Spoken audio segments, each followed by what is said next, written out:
Bonjour à tous, ravi de vous retrouver en direct du 99e congrès des maires de France, porte de Versailles à Paris. Nous sommes ensemble jusqu'à 18h30 sur Public Sénat pour vous faire vivre ce congrès. Alors on va parler des temps forts de la journée aujourd'hui avec cette question des intercommunalités, une petite révolution dans l'organisation de notre territoire, mais aussi une chance pour les communes. Et puis on abordera aussi la question de la prévention de la radicalisation.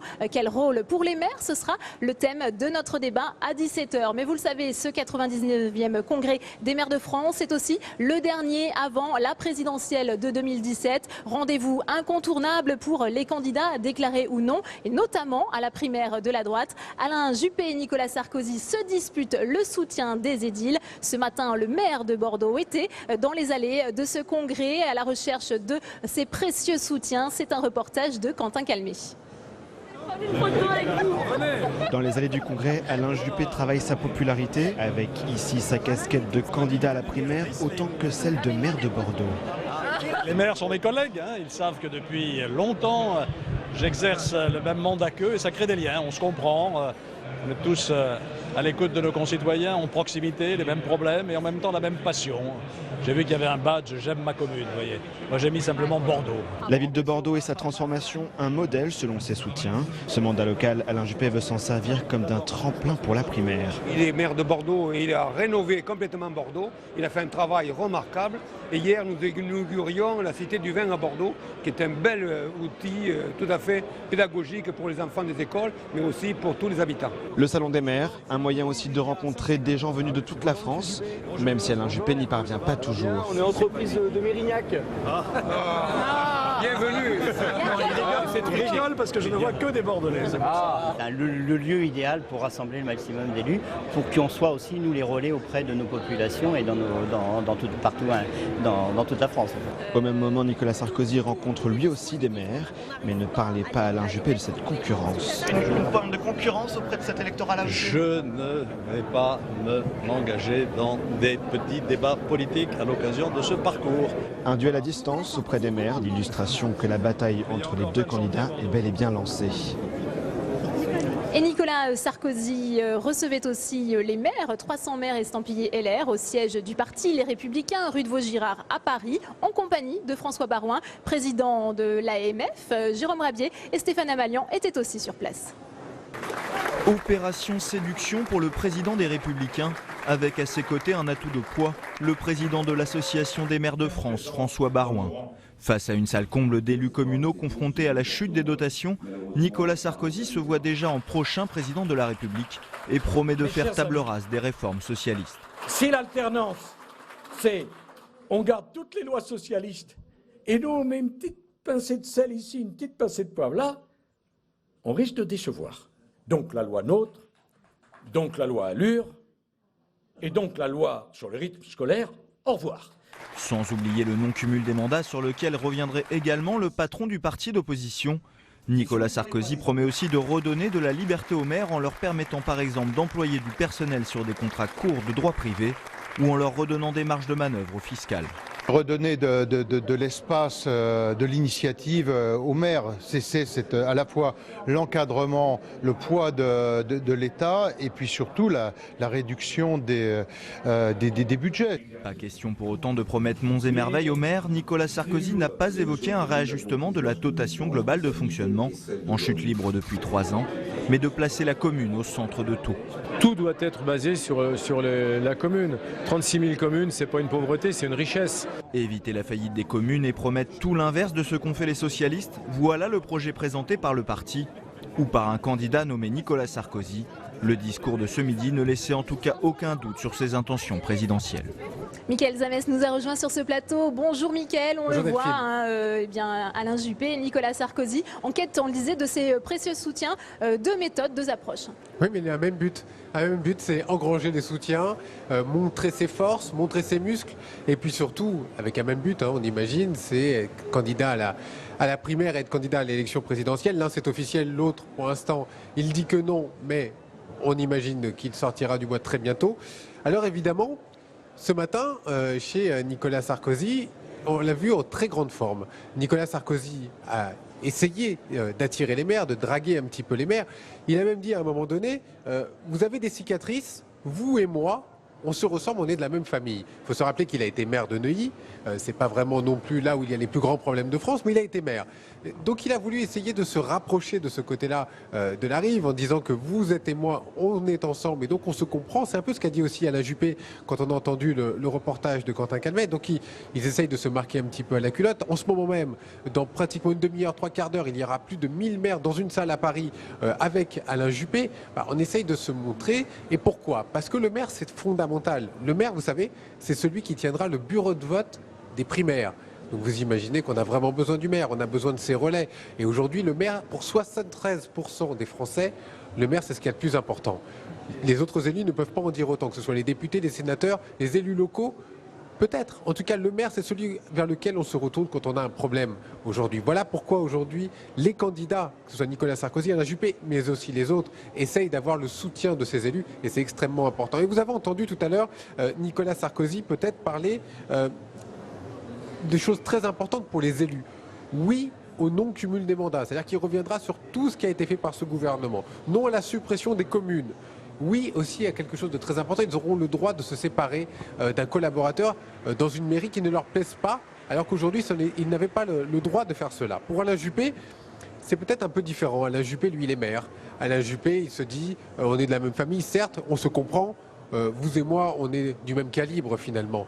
Donc ce soutien, il pense qu'il est déjà acquis. Le match a largement commencé.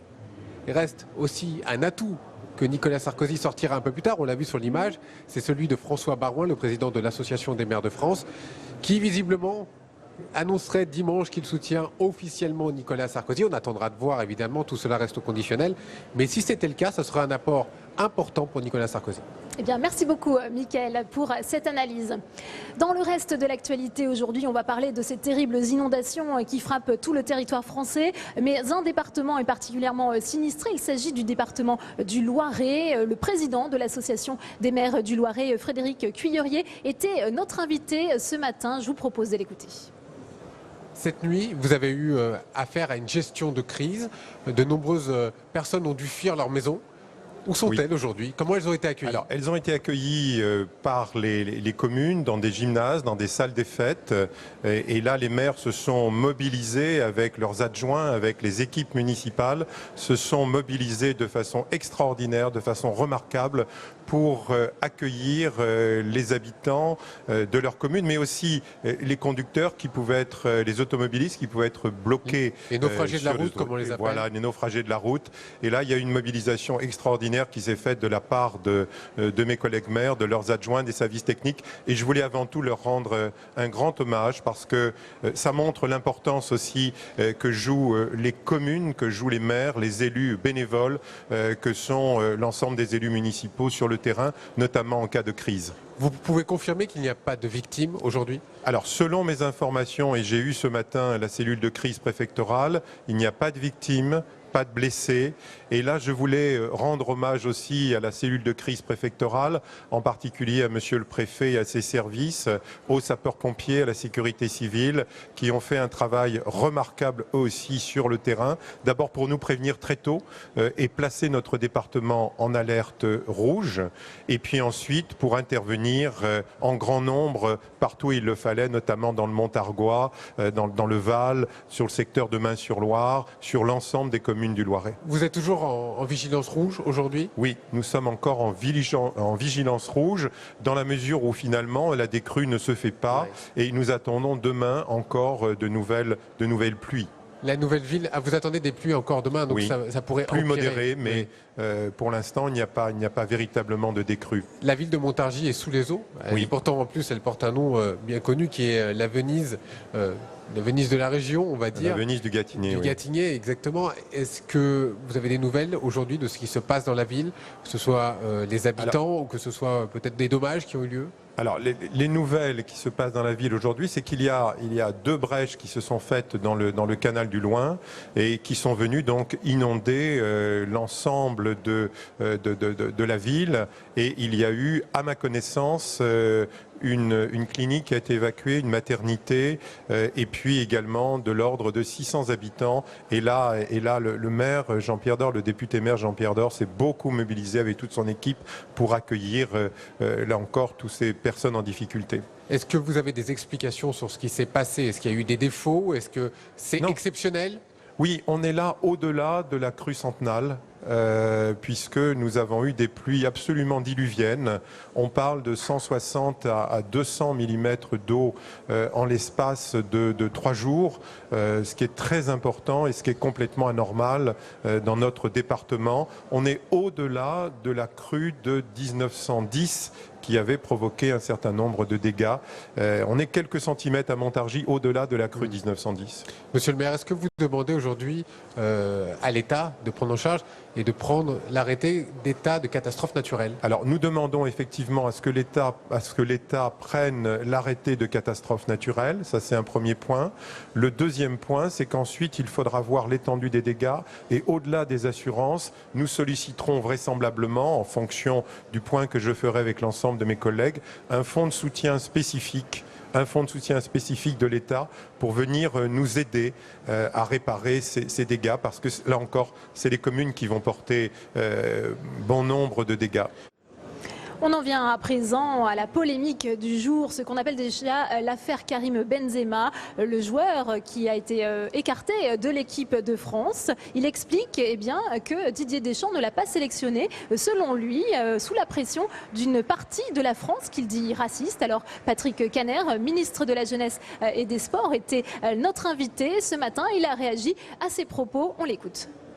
Je trouve que ce sont des propos vraiment totalement inappropriés par rapport à ce qu'est Didier Deschamps, même inacceptable.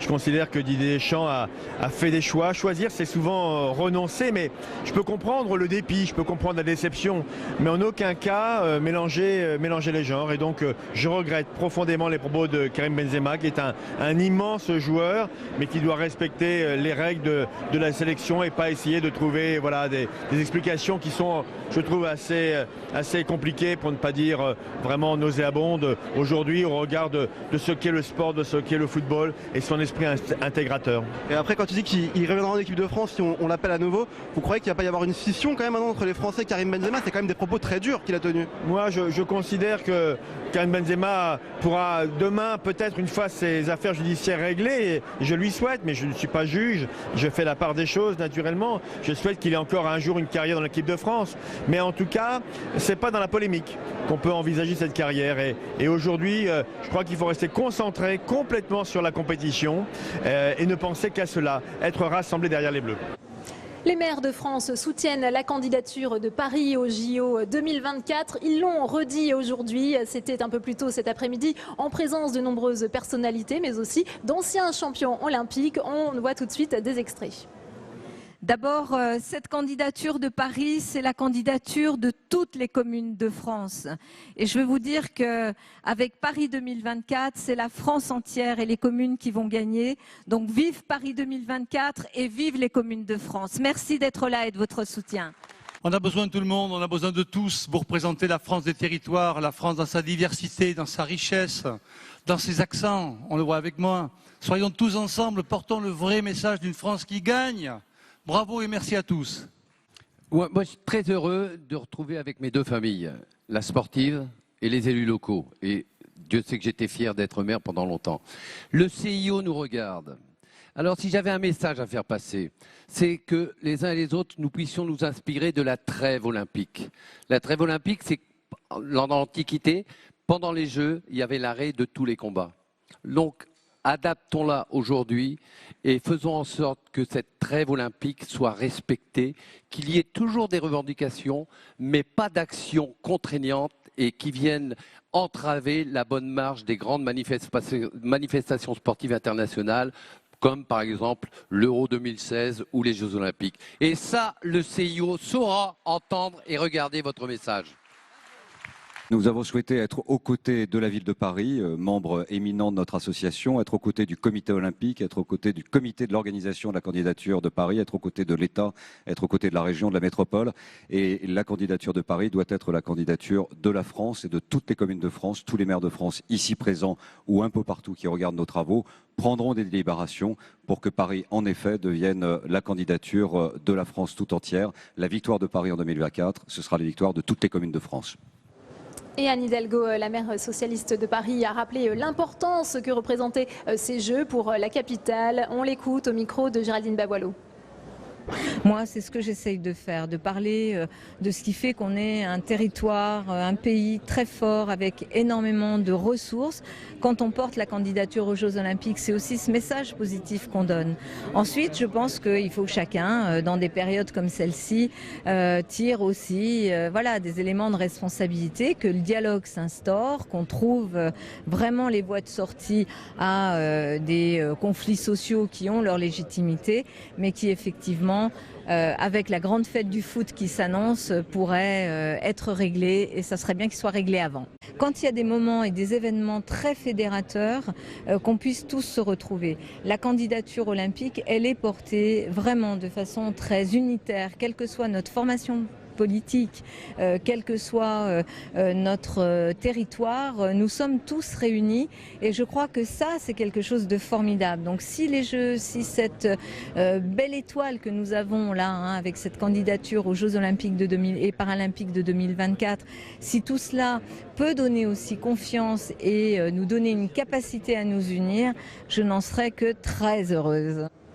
On va s'intéresser à présent à la radicalisation. Le nombre de signalements en France témoigne de l'ampleur de ce phénomène. Les maires peuvent être amenés à faire face à des situations de radicalisation, mais aussi de départ en Syrie. Alors comment comprendre ce processus de radicalisation? Quels sont les moyens dont disposent les élus pour faire face? C'était le thème d'un des ateliers ce matin, ici à l'AMF. On regarde tout de suite un extrait et on se retrouve après avec mes invités pour en débattre. En juin 2014, j'ai demandé une commission d'enquête au Sénat après la lecture de l'excellent livre de David Thompson sur les djihadistes français que je vous conseille de lire, et je pensais qu'on n'avait pas les outils. Alors j'ai entendu beaucoup de choses ce matin.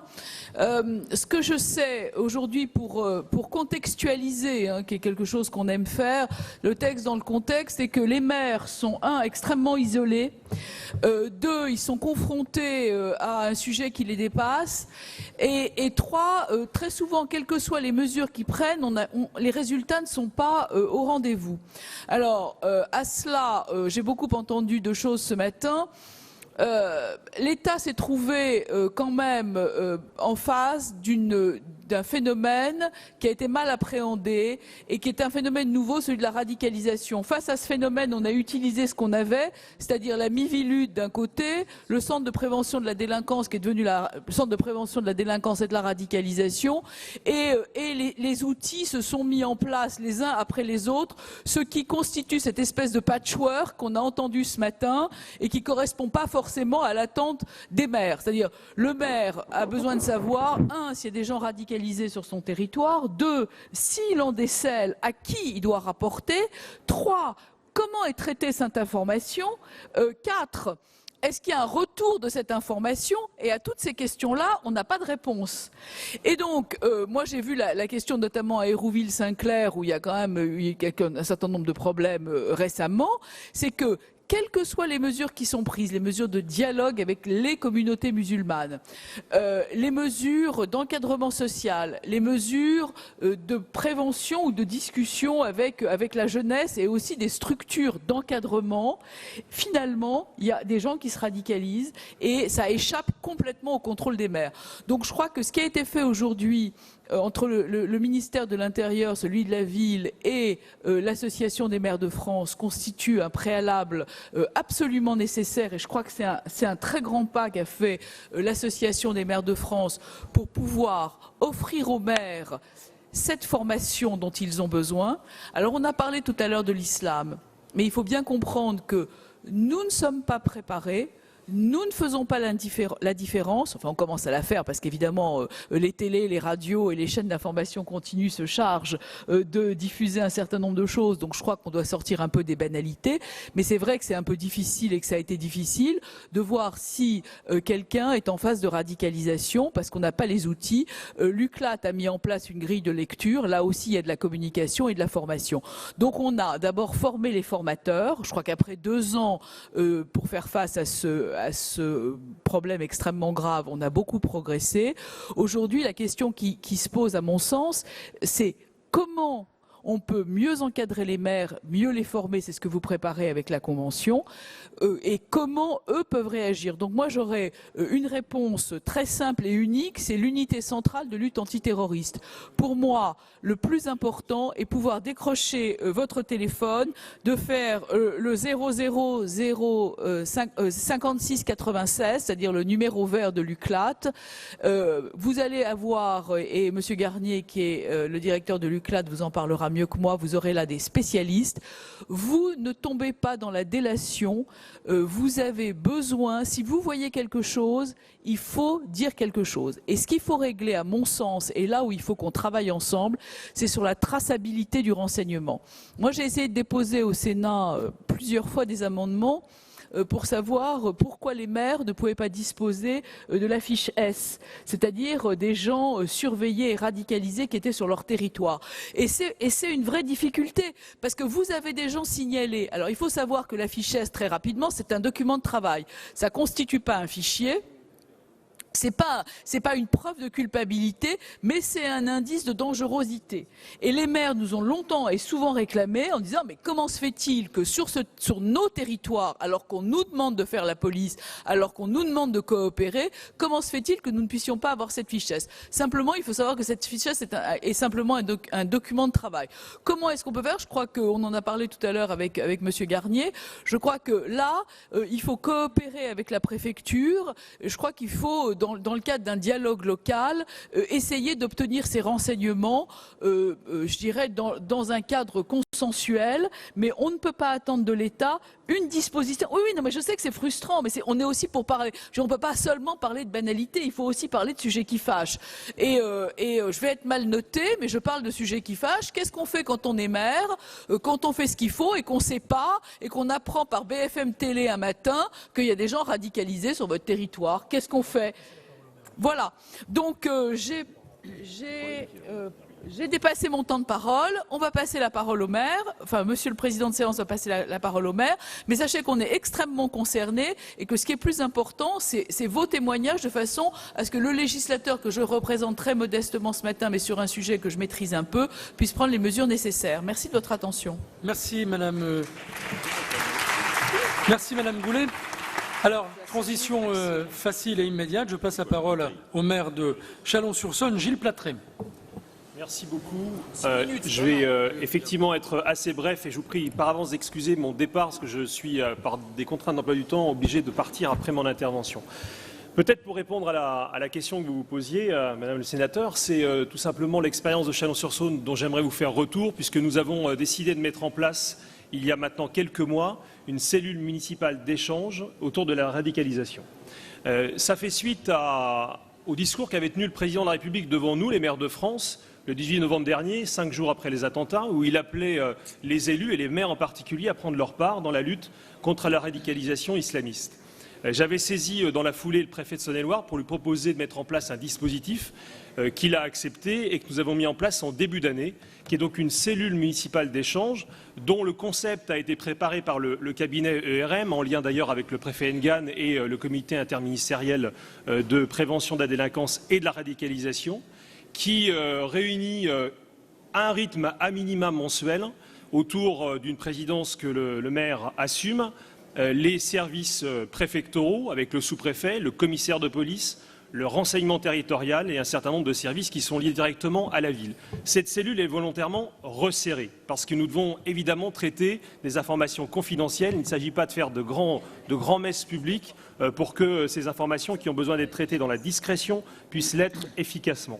Donc nous avons mis en place ceci tout simplement parce que ça a été dit avant que nous intervenions ce matin, parce que nous sommes passés dans le troisième ère du djihadisme, qui est un djihadisme de proximité, que des stratégies sont à l'œuvre sur nos territoires, dans nos quartiers, et que par conséquent, il s'agit de faire en sorte que les maires, qui sont les premiers concernés par le terrain, qui connaissent le terrain, qui sont reconnus par leur population et qui sont donc en capacité de recueillir un grand nombre d'informations, puissent être ce maillon dans cette chaîne, dans cette filière de la sécurité et de la prévention de la radicalisation. Donc comment les choses se passent? Elles se passent d'une manière, somme toute, assez simple. Nous avons mis en place un système de prélèvement d'informations à l'aide de capteurs, d'agents de la collectivité qui sont formés. C'est-à-dire que nous avons d'abord eu une séance de formation à l'adresse de notre direction générale avec les directeurs généraux adjoints de la collectivité, puis ensuite une formation avec les chefs de service pour que nous redescendions sur tous les terrains que la commune peut être amenée à toucher dans tel ou tel secteur d'activité. Ce qui nous donne finalement un maillage complet. Nous y associons bien évidemment les associations qui sont en phase avec ce terrain, nous y associons les bailleurs sociaux. Donc petit à petit, on a étendu finalement un maillage du territoire qui nous permet de faire remonter les informations. Sur quelle base les informations remontent-elles? Les capteurs, comme nous les appelons, sur le terrain, sont en capacité de repérer un certain nombre de signaux faibles. Ils ont déjà été détaillés tout à l'heure, je ne veux pas m'étendre beaucoup là-dessus. C'est les signaux sur l'apparence, lorsque on a un changement, une rupture ostentatoire de l'image de la personne, c'est un signal d'alerte qui doit nous interpeller. Les stratégies qui peuvent aussi être des stratégies de dissimulation. On sait très bien que dans un certain nombre de nos quartiers, des réseaux islamistes sont en train de mettre la main sur un certain nombre d'associations ou de clubs sportifs. Donc ça, c'est une autre façon d'avancer d'une manière cachée sur le terrain. Des profils particuliers, notamment des jeunes adolescents en rupture de banc avec leur famille ou qui s'isolent dans des comportements de pratiques religieuses extrêmement ritualisées, qui décident de ne plus voir leur fréquentation, de ne plus faire de photographie, de ne plus écouter de musique, etc. Quand on a ce réseau-là sur le terrain, alors on est en capacité de faire remonter l'information. Quand nos capteurs sur le terrain ont un écho qui rejoint plusieurs de ces signaux faibles, alors ils font remonter l'information à mon directeur de cabinet ou à mon premier adjoint qui est associé, qui est chargé de la sécurité par ailleurs et qui est associé à cette cellule municipale d'échange. Et donc on travaille, on essaye de creuser la question et si cette question nous paraît sérieuse, si ce signalement nous paraît probant, alors nous le faisons remonter jusqu'à la cellule municipale d'échange.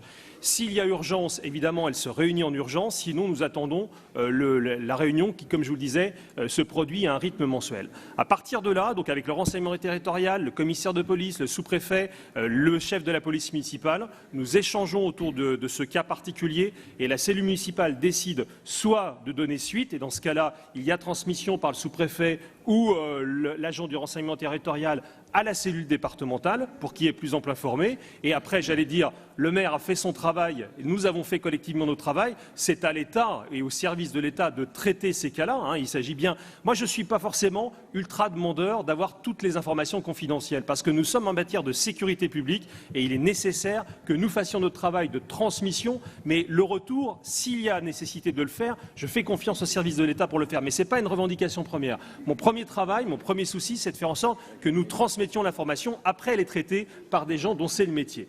En revanche, là où il est, à mon avis, complètement nécessaire que les maires soient informés, notamment, Madame le Sénateur, vous le disiez, des fiches S, c'est lorsque les fiches S concernent des agents de la collectivité. Parce que là, nous devons avoir un minimum d'informations puisque nous en sommes les employeurs. Ceci étant dit, donc la cellule départementale peut ensuite mener son action et voilà comment nous fonctionnons. Donc nous avons mis ça en place. J'ai rencontré le préfet de Saône-et-Loire au mois de décembre qui a validé le dispositif. Nous avons mis en place, il est en train de se déployer dans tous nos services et il va être bouclé définitivement dans le courant du mois de juin. Donc nous sommes désormais opérationnels et je peux vous dire que nous avons déjà eu des cas concrets qui nous sont remontés par ce biais-là alors que nous n'avions pas encore tous les capteurs que nous avens mis sur le terrain. Voilà un petit peu, je ne vais pas être plus long, on m'a demandé d'être court, mais simplement la méthode que nous avons mis en place qui est une méthode de terrain. Nous partons d'un principe à Chalon-sur-Saône, nous sommes excessivement exigeants sur les questions de soutien des principes républicains. Ça a pu défrayer la chronique il y a un an au sujet des plats de substitution, mais la logique est la même. Nous voulons simplement que chacun puisse être amené à respecter les principes de la République. Nous ne sommes pas dans une guerre religieuse. Le mot d'ordre, c'est paix à l'islam, guerre à l'islamisme. Nous sommes dans une guerre politique. Il y a aujourd'hui des gens sur notre terrain qui poussent, qui endoctrinent pour mener une guerre politique au nom du djihadisme de proximité. Donc il me semble que les mieux placés pour y répondre, ce sont d'abord les maires, et c'est ce que nous mettons en place. J'aurai le plaisir d'ailleurs d'installer au mois de septembre, début septembre de cette année, un groupe de travail qui se réunira dans le cadre de l'Assemblée nationale avec des parlementaires et des maires. Et si vous êtes intéressés pour y participer, vous n'hésiterez pas à prendre contact avec mon cabinet. En tout cas, voilà, l'action est menée à Chalon-sur-Saône et nous la déployons avec, je le dis, une vraie coopération avec tous les services concernés. Merci à tous. François Pupponi, vous êtes député maire de Sarcelles et vice-président de l'AMF. Je vous passe la parole pour 5 minutes également. Oui, moi je dis sincèrement, je suis à la fois un peu fatigué parce que, et un peu déçu parce qu'on revit aujourd'hui ce qu'on a vécu il y a 20 ans sur le problème de la prévention de la délinquance et la délinquance. L'État n'a toujours pas compris, et que M. Laffitte ne le prenne pas mal, celui qui était à la tribune avant, que ce problème-là, nous le réglerons ensemble ou nous ne le réglerons pas. Si les services de l'État considèrent que c'est eux qui vont tout seuls régler le problème et qu'ils sont là pour aider les maires, ils n'ont pas compris que c'est les maires qui pouvaient les aider. Et donc, il y a un moment où ce débat-là, on l'a eu il y a 20-25 ans. Oui, sur des sujets comme cela. Si le maire ne parle pas au commissaire ou au responsable de la SRT tous les jours dans nos villes, ce n'est pas la peine de croire qu'on va régler le problème. Ça doit être un dialogue quotidien. Ce dialogue, il existe parfois quand les personnes s'entendent bien. Mais il y a 25 ans, le maire ne parlait pas au commissaire et vice-versa. Aujourd'hui, grâce au CLPS, les maires parlent au commissaire et vice-versa, et ça se passe bien. Donc il faut organiser d'une manière rigoureuse la circulation de l'information d'une manière quotidienne. Si on ne fait pas ça, on ne réglera pas le problème de l'éradication dans ces quartiers.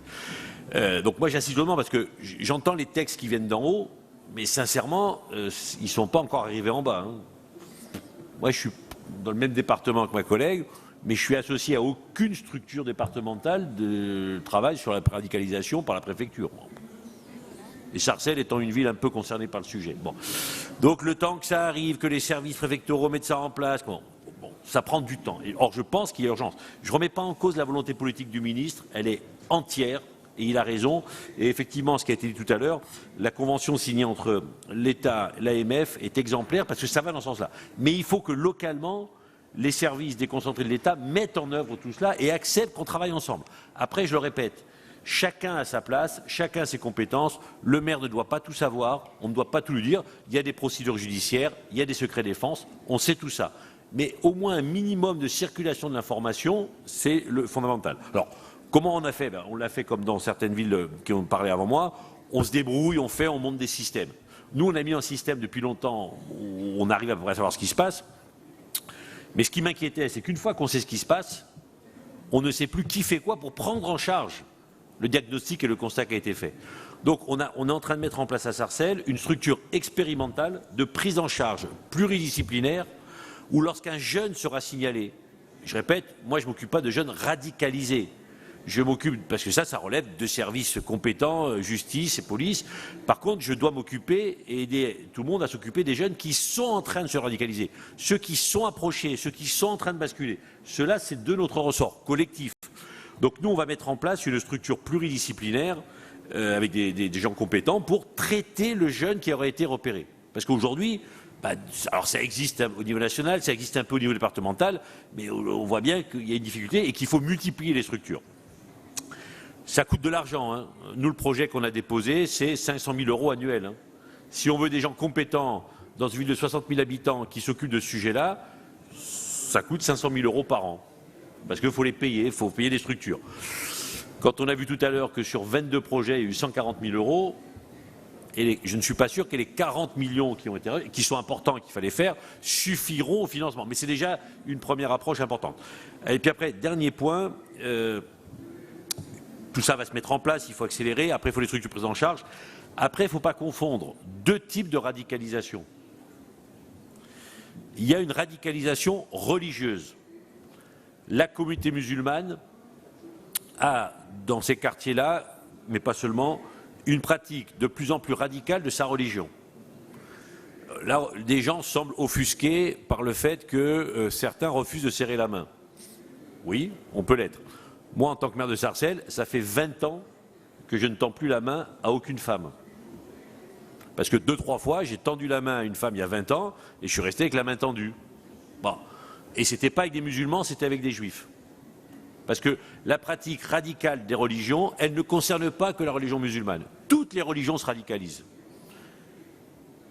Les chrétiens, les catholiques, les adventistes, les juifs, les musulmans, tous se radicalisent et ont une pratique de plus en plus radicale de la religion. Et le fait de ne pas serrer la main, je le répète, c'est pas propre à la communauté musulmane. Donc il y a une radicalisation des religions, avec des pratiques qui troublent, choquent, posent des problèmes. Et il y a une radicalisation vers le djihadisme, vers le terrorisme. Et on est entre les deux. Une pratique radicale de la religion musulmane n'est pas illégale. Et j'allais même dire, dans une république laïque, qui respecte la liberté absolue de conscience, il faut parfois l'accepter. La radicalisation vers le djihadisme et le terrorisme, c'est autre chose. Et on a du mal à faire la différence entre les deux. Et on voit bien la difficulté qui est la nôtre. Donc il faut qu'on arrive à prendre aussi beaucoup de recul. Et ce qui est important, c'est de former les gens. C'est quoi le salafisme? C'est quoi la radicalisation? C'est quoi le djihadisme? On emploie des mots qu'on maîtrise mal. Et cette formation, elle est indispensable. Et elle se fait, nous on l'a fait, mais elle doit se faire à tous les niveaux. Dans les collectivités locales, mais chez les fonctionnaires d'État, comme les fonctionnaires territoriaux, dans les associations, partout, y compris chez les citoyens, faire des réunions publiques pour expliquer c'est quoi le salafisme, c'est quoi les différentes formes de la religion musulmane, etc. Ça c'est fondamental parce que les gens, on entend à la radio, à la télé des termes qu'on ne maîtrise pas complètement et ça perturbe beaucoup de choses. Et je passe la parole à François Rebsamen, maire de Dijon et président de la communauté urbaine du Grand Dijon. Merci. Je ne vais pas tenir des propos différents de ceux de mes collègues. Je voudrais remercier également la sénatrice Nathalie Goulet. Je pense qu'elle a rappelé les choses essentielles, la place du maire et la nécessité pour l'État de faire, dans le respect bien sûr des règles, mais de faire circuler l'information et d'assurer le retour d'informations. Parce que les cas sont différents suivant les endroits et ça, c'est pas tolérable sur le territoire de la République. C'est-à-dire que tous les élus doivent avoir le même traitement et la même relation avec l'État. Et il est clair que ce n'est pas toujours le cas. Ça a été dit par les uns et par les autres. Moi, je voudrais vous donner, pour changer un peu, parce que je partage tout ce qui a été dit, des exemples précis et faire des constats. Sur un département comme celui de la Côte d'Or, il y a 130 signalements. Ça vous donne une idée. Et il y a 20 situations de suivi pour la ville de Dijon. 20 situations de suivi. Et ces situations ont été signalées, comment? Par les établissements scolaires, par les services de l'État et par les services de la ville. Et donc, les personnes qui sont ainsi signalées et suivies sont domiciliées partout dans la ville. Pas uniquement, comme on peut avoir tendance à le penser, dans les quartiers de la politique de la ville. Pour dire les choses simplement à François Pupponi qui voit bien ce que je veux dire. Mais également, au centre-ville, on trouve des phénomènes de ce genre. Les personnes signalées, qui sont celles-là en voie de radicalisation, et elles sont suivies par la cellule de veille qui a été mise en place, à laquelle bien sûr on participe et on est associé. Là, nous, on a la chance d'avoir retour d'information, information, traçabilité même du renseignement. Eh bien, ces personnes, elles sont majoritairement de sexe masculin et elles sont âgées de, écoutez bien, de 8 à 34 ans. De 8 à 34 ans. Pour les plus jeunes, qui sont encore scolarisés, heureusement pour ceux-là, c'est souvent des histoires d'environnement familial, très compliquées, voilà, il faut le savoir, et qui sont très fragilisés sur le plan social. Et donc tout cela joue un rôle important dans le phénomène de radicalisation. En revanche, mais c'est quelque chose d'assez compréhensible, pour les plus âgés, on va dire ceux qui ont plus de 20 ans, ils ont pour la plupart d'entre eux, quasiment 90%, un parcours judiciaire lié à des délinquances ou à des faits de violence. Donc, on voit bien que même s'il est difficile d'établir un lien direct entre des processus de radicalisation, les facteurs sont nombreux, multifacteurs bien sûr. Et il faut noter le développement du prosélytisme religieux, cela a été dit tout à l'heure, lié à des pratiques proches de ceux qui peuvent le dire comme ça, du salafisme, c'est-à-dire de personnes qui, habillées selon la tradition musulmane, contemporaine du prophète, vont à la rencontre des jeunes qui siègent, qui se tiennent ou qui s'est installés au pied des immeubles ou dans les halls d'immeubles pour les embarquer dans leur histoire. Et donc, cela, c'est la véritable difficulté à laquelle nous sommes confrontés. Et donc, je voudrais dire quand même que la chose la plus évidente est à rappeler, c'est par l'éducation et par l'information. Et ça se fait au plus près du terrain. C'est par l'éducation et par l'information qu'on fera le mieux la prévention de demain. Merci. Voilà pour ces témoignages de ces maires face à la radicalisation. On poursuit tout de suite le débat avec mes invités sur ce plateau. Stéphane Gatignon, bonjour. Vous êtes maire écologiste de Sevran. Merci d'être sur ce plateau. J'accueille également Julien Sanchez, bonjour. Vous êtes maire FN de Beaucaire. Et avec nous également Gaël Perdriau, bonjour, maire Les Républicains de Saint-Étienne. Merci à tous les trois. Stéphane Gatignon, c'est finalement la première fois que ce thème de la radicalisation est à l'ordre du jour du Congrès des maires de France. Il était temps que les maires se saisissent de cette question, selon vous? Oui, enfin, je suis un peu perplexe sur ce que je viens d'entendre, je dois vous l'avouer. Il faut quand même rappeler, enfin pour moi, je considère qu'aujourd'hui on est en guerre. On est en guerre contre Daesh. Et je pense que ça a été dit par d'ailleurs François Pupponi, il y a une confusion dans tout ce qu'on emploie comme terme. Aujourd'hui, je pense qu'il faut bien définir les choses. On est en guerre contre Daesh. Aujourd'hui, Daesh recrute dans nos villes, dans nos quartiers, des jeunes, avec toute une rhétorique, etc., avec une propagande, notamment à travers le net, qui est extrêmement bien faite, voilà. Que la question il y a un deuxième point qui est la question de forme de radicalisation, de vision rigoriste de la religion, qui est un deuxième point, mais qui n'est pas le même que la lutte contre Daesh en premier lieu. Et il y a le troisième point, qui est la vie en général aujourd'hui, avec le fait religieux, qui est une réalité dans nos territoires. Ouais. Est-ce que vous direz que ce phénomène prend de l'ampleur, Stéphane Gatignon? Les trois phénomènes prennent de l'ampleur. Le problème aujourd'hui, qu'est-ce qu'on combat réellement? Parce que le problème, c'est à confondre un peu l'ensemble. Alors on va perdre. On organise la débâcle contre Daesh. Moi, il y a 10 jours, j'ai passé 1 heure à regarder le dernier mois les productions des clips de Daesh qui arrivent en France, voilà, et qui tapent, entre guillemets, dans le jeune public, moi jeune, voilà. Ça fait froid dans le dos parce que c'est extrêmement bien fait. Et donc, il ne faut pas oublier 2-3 choses déjà par rapport à ce qui a été dit. La moitié des gens qui partent notamment en Syrie et qui vont avec Daesh sont des convertis. Ce qui veut dire qu'il faut appréhender les choses de cette façon-là. On parle toujours des populations maghrébines, par exemple, bien sûr, c'est ce qu'on voit. Sauf qu'on se rend compte que la moitié de ceux qui partent, la moitié de ceux qui meurent là-bas, sont des gens qui sont pas d'origine maghrébine et qui sont des convertis. Et donc il faut, rien que là-dessus par exemple, il faut qu'il y ait un débat pour qu'on comprenne les enjeux et les choses.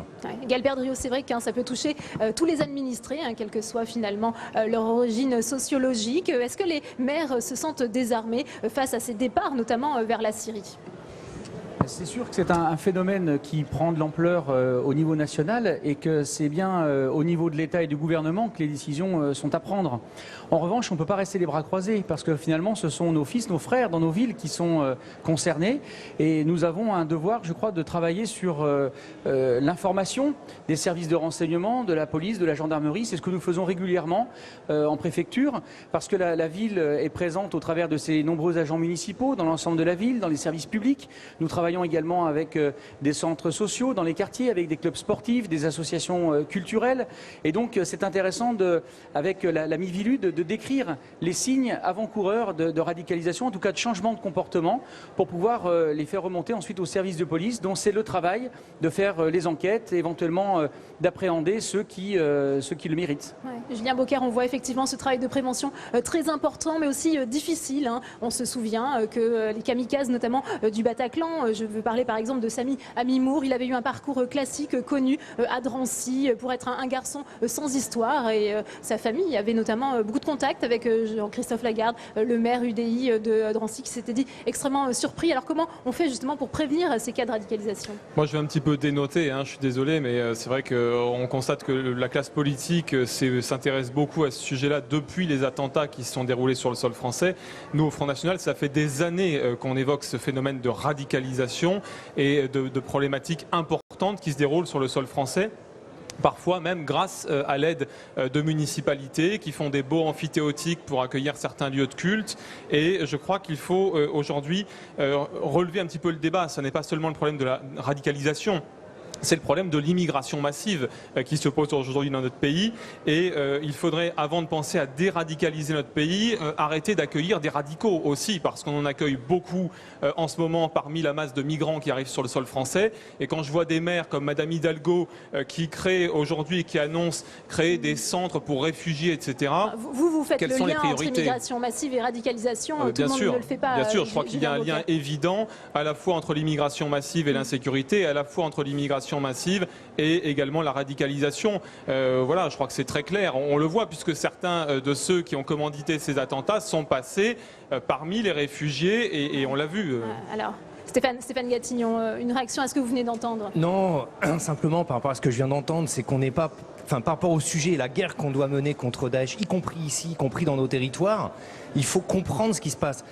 Dire ça, le problème, c'est quand on a la moitié des jeunes qui partent, qui souvent ont des parcours de réussite scolaire, etc., qui, pour moitié, je le redis, sont des convertis. Ça veut dire qu'on n'est pas lié à ce que vous venez de dire.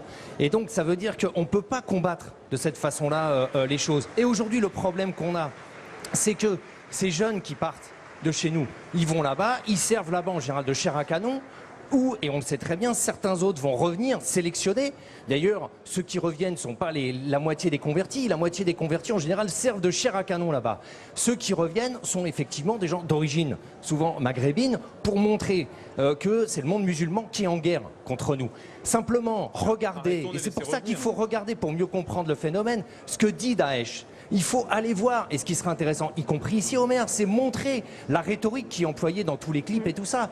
L'objectif, sur 80% des clips qui passent aujourd'hui en France et qui sont regardés par nos jeunes, 80%, c'est pour dire il faut diviser le monde musulman. Les musulmans qui sont aujourd'hui ici ont des liens avec les autorités publiques, avec les autres, et donc sont des mécréants, des mauvais musulmans. Et ça veut dire qu'aujourd'hui, le but de Daesh, et ce qu'ils sont en train de réussir avec des propos comme les vôtres, finalement, vous êtes opposés, mais en même temps, vous êtes des alliés objectifs quelque part. Sûr, et donc, le but, c'est de fracturer la société. Ce sont les nullités qui gouvernent ce pays et qui n'ont jamais rien fait contre l'islamisation et contre également la radicalisation. Pas tous en même temps, sinon on ne va pas s'entendre sur ce plateau. Julien Sanchez, s'il vous plaît. Et la victoire de Daesh, là, c'est cette fracturation de la société française. Donc je pense que ça, c'est un vrai enjeu. On a certainement un rôle à jouer. On a certainement un rôle à jouer. Stéphane Gatignon, on se souvient aussi de la polémique puisqu'on avait qualifié Gilles Kepel, sevrant de Molenbeek à la française. Ça veut dire quoi? Mais Gilles Kepel, un an avant, il sort un livre où il parle du djihadisme en France et à aucun moment dans son livre, il ne cite Sevran.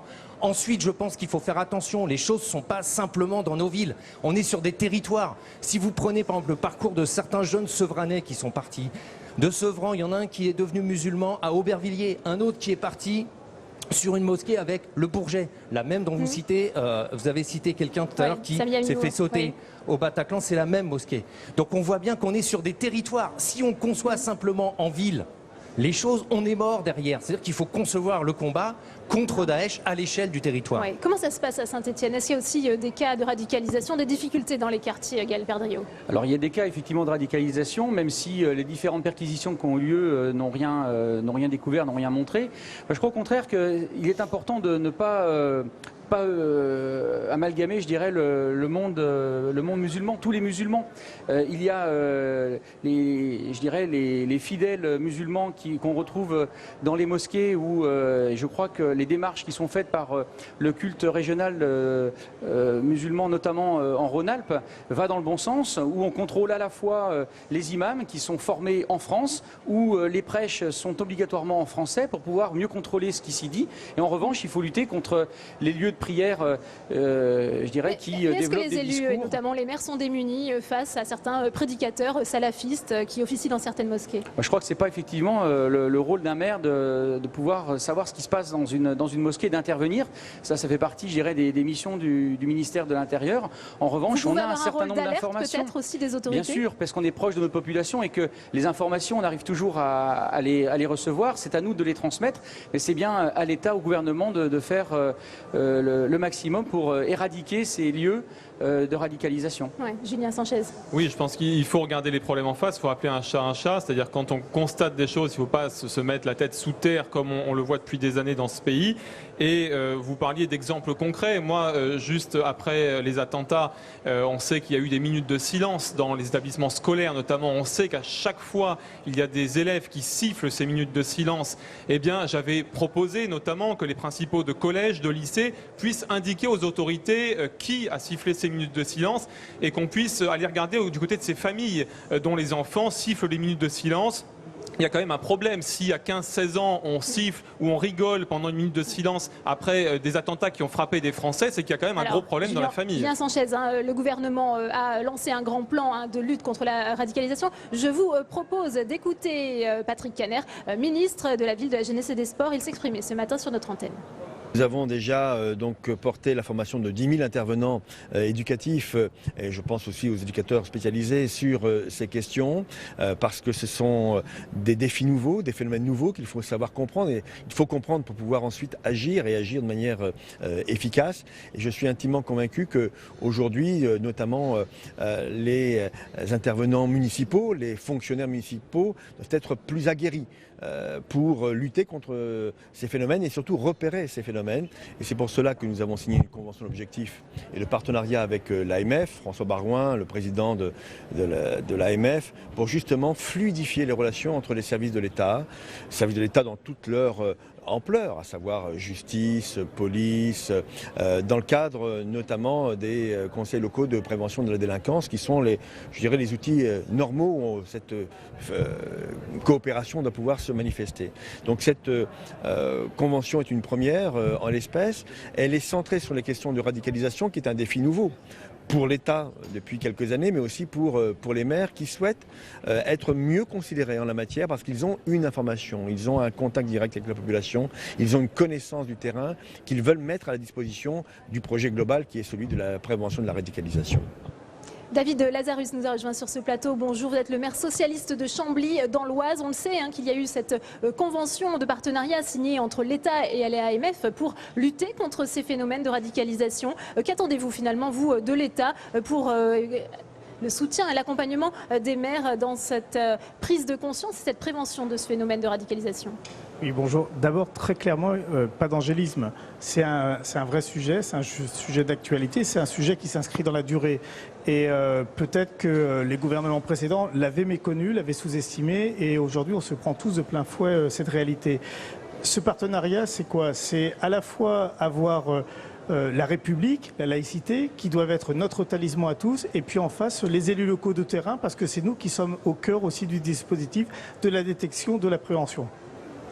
Oui, Stéphane Gatignon, on sait aussi qu'il y a la difficulté pour certains élus, certains maires qui doivent vivre la fermeture d'une mosquée, ils peuvent être menacés par la suite. Là aussi, est-ce qu'on se sent démuni ou abandonné par l'État? C'est très compliqué parce qu'aujourd'hui, on a quand même assez peu de rapports sur ces questions-là avec l'État. Il y a des infos, on fait remonter. Ça ne redescend pas souvent. Nous, en Seine-Saint-Denis, on a eu une première rencontre la semaine dernière avec des chiffres, mais qui restent que des chiffres et qui montrent aussi, qui expriment pas réellement forcément la réalité qu'on peut ressentir nous. Donc voilà, c'est compliqué. Après, je pense que dans tout cela, enfin ce que je disais au début, c'est-à-dire qu'il y a la lutte contre Daesh demande des moyens importants. Voilà, et il faut vraiment mettre ces moyens. Est-ce que vous les avez aujourd'hui? On a entendu François Pupponi parler de 500 000 € pour mettre en place un plan de prévention. Je pense franchement, déjà, il va falloir discuter quand même avec les employés. Enfin, la question de faire remonter de l'information est très compliquée. Nous, on a lutté il y a quelques années contre la question des trafics de stupéfiants qui gangrénaient la ville. On s'est battu là-dessus. Les choses ont avancé. Ça a été un travail énorme, mais à aucun moment, je me suis permis de mettre en porte-à-faux les gens des services municipaux. Parce que, effectivement, c'est du lourd quand même derrière. Il y a des gens aujourd'hui qu'on retourne et qui partent faire la guerre, qui meurent sur des champs de bataille et qui sont dans une guerre, un djihad contre nous. Et donc c'est compliqué. Je voulais juste aussi dire un petit mot tout à l'heure. On a parlé de la question des mosquées. Je pense qu'aussi notre rôle, en novembre, après les attentats de novembre, beaucoup ont dit mais les imams ne parlent pas français. C'est une réalité. Je vois en Seine-Saint-Denis, beaucoup d'imams ne parlent pas français. Ce qui crée un vrai problème du lien entre les religieux et les jeunes, puisque les jeunes parlent très peu arabe et donc il faut que les imams parlent français. Qu'est-ce qui a été réellement fait? Très peu de choses. Nous, on a aidé une structure, il y a 8 imams depuis octobre qui apprennent le français sur notre ville, et ça, c'est quelque chose de fondamental. La prévention et la formation des imams. Eh bien, nous avons travaillé avec le Conseil régional du culte musulman qui, avec la préfecture de la Loire et la ville de Saint-Étienne, prépare la signature d'une charte dans laquelle les mosquées s'engagent à former les imams, encore une fois, en France, avec l'obligation de faire les prêches en français. Puis il y a une liste, vous savez, c'est comme dans toutes les religions, vous avez des dérives sectaires, l'ami Vilude les connaît, et notre travail, c'est aussi de les dénoncer. Moi, je préfère des musulmans qui viennent prier à la mosquée, dont on sait qui c'est et ce qui s'y passe et ce qui s'y dit, plutôt que des lieux de prière cachés dans les villes, dans des maisons, où on monte la tête de ces jeunes qui ensuite deviennent des terroristes. Julien Sanchez, on sait que le gouvernement va mettre en place un premier centre à titre d'expérimentation en Indre-et-Loire, un centre qui va accueillir une trentaine de jeunes près de Chinon pour tenter de déradicaliser. Est-ce que ça peut aider justement les élus dans leur combat contre la radicalisation? Enfin, je crois que c'est des mesures cosmétiques, hein, on le voit. Je crois que les vraies mesures à prendre, vous voyez ce qui s'est passé aux Pays-Bas il y a quelques jours, où justement on annonce une déchéance de la nationalité pour les binationaux qui partent dans ces pays-là faire le djihad. Je crois que c'est important. Est-ce que ça aurait été un réel outil en France de lutte contre... Bien sûr, il y a aussi la fermeture des mosquées radicales, notamment salafistes, la déchéance donc de nationalité. Il faut arrêter aussi... ce recours à l'immigration important. Des mosquées salafistes qui ont été fermées, notamment celle de Lagny-sur-Marne. Oui, enfin, regardons combien il en reste. Je crois qu'ils n'ont pas conscience réellement. Il en reste combien selon vous? Il y en a encore beaucoup en France? Oui, bien sûr, bien sûr. Je crois qu'il suffit de s'adresser aux élus locaux et d'en parler avec eux, mais il faut surtout restaurer l'autorité de l'État, en finir avec le laxisme. Il y a une justice qui est laxiste aujourd'hui dans ce pays. Et regardez, on parle de radicalisation, regardez la radicalisation dans les prisons aussi, ça c'est un vrai sujet, il faut bien sûr en parler. Et puis sur l'immigration, il faut sortir de Schengen, très clairement, il faut récupérer notre souveraineté et nos frontières. Ouais. David Lazare, je voudrais revenir à ce premier centre expérimental qui doit s'installer en Indre-et-Loire. Il doit ouvrir ses portes avant l'été. Et là, on a vu finalement l'hostilité du voisinage à l'ouverture de ce centre. C'est pas facile non plus pour les élus locaux d'accueillir de tels centres de déradicalisation. C'est toujours une vraie situation difficile, mais quand on installe une prison dans une commune, on a le même type de réaction. À un moment donné, effectivement, on doit regarder, je le disais, les yeux dans les yeux, le problème, l'affronter. Et j'entends certains se payer de mots, de chiffres, d'ailleurs qui ne sont pas annoncés. La réalité, elle est différente. Laxisme de la justice, moi, c'est pas ce que je vois. Laxisme de la police, c'est pas ce qu'on voit.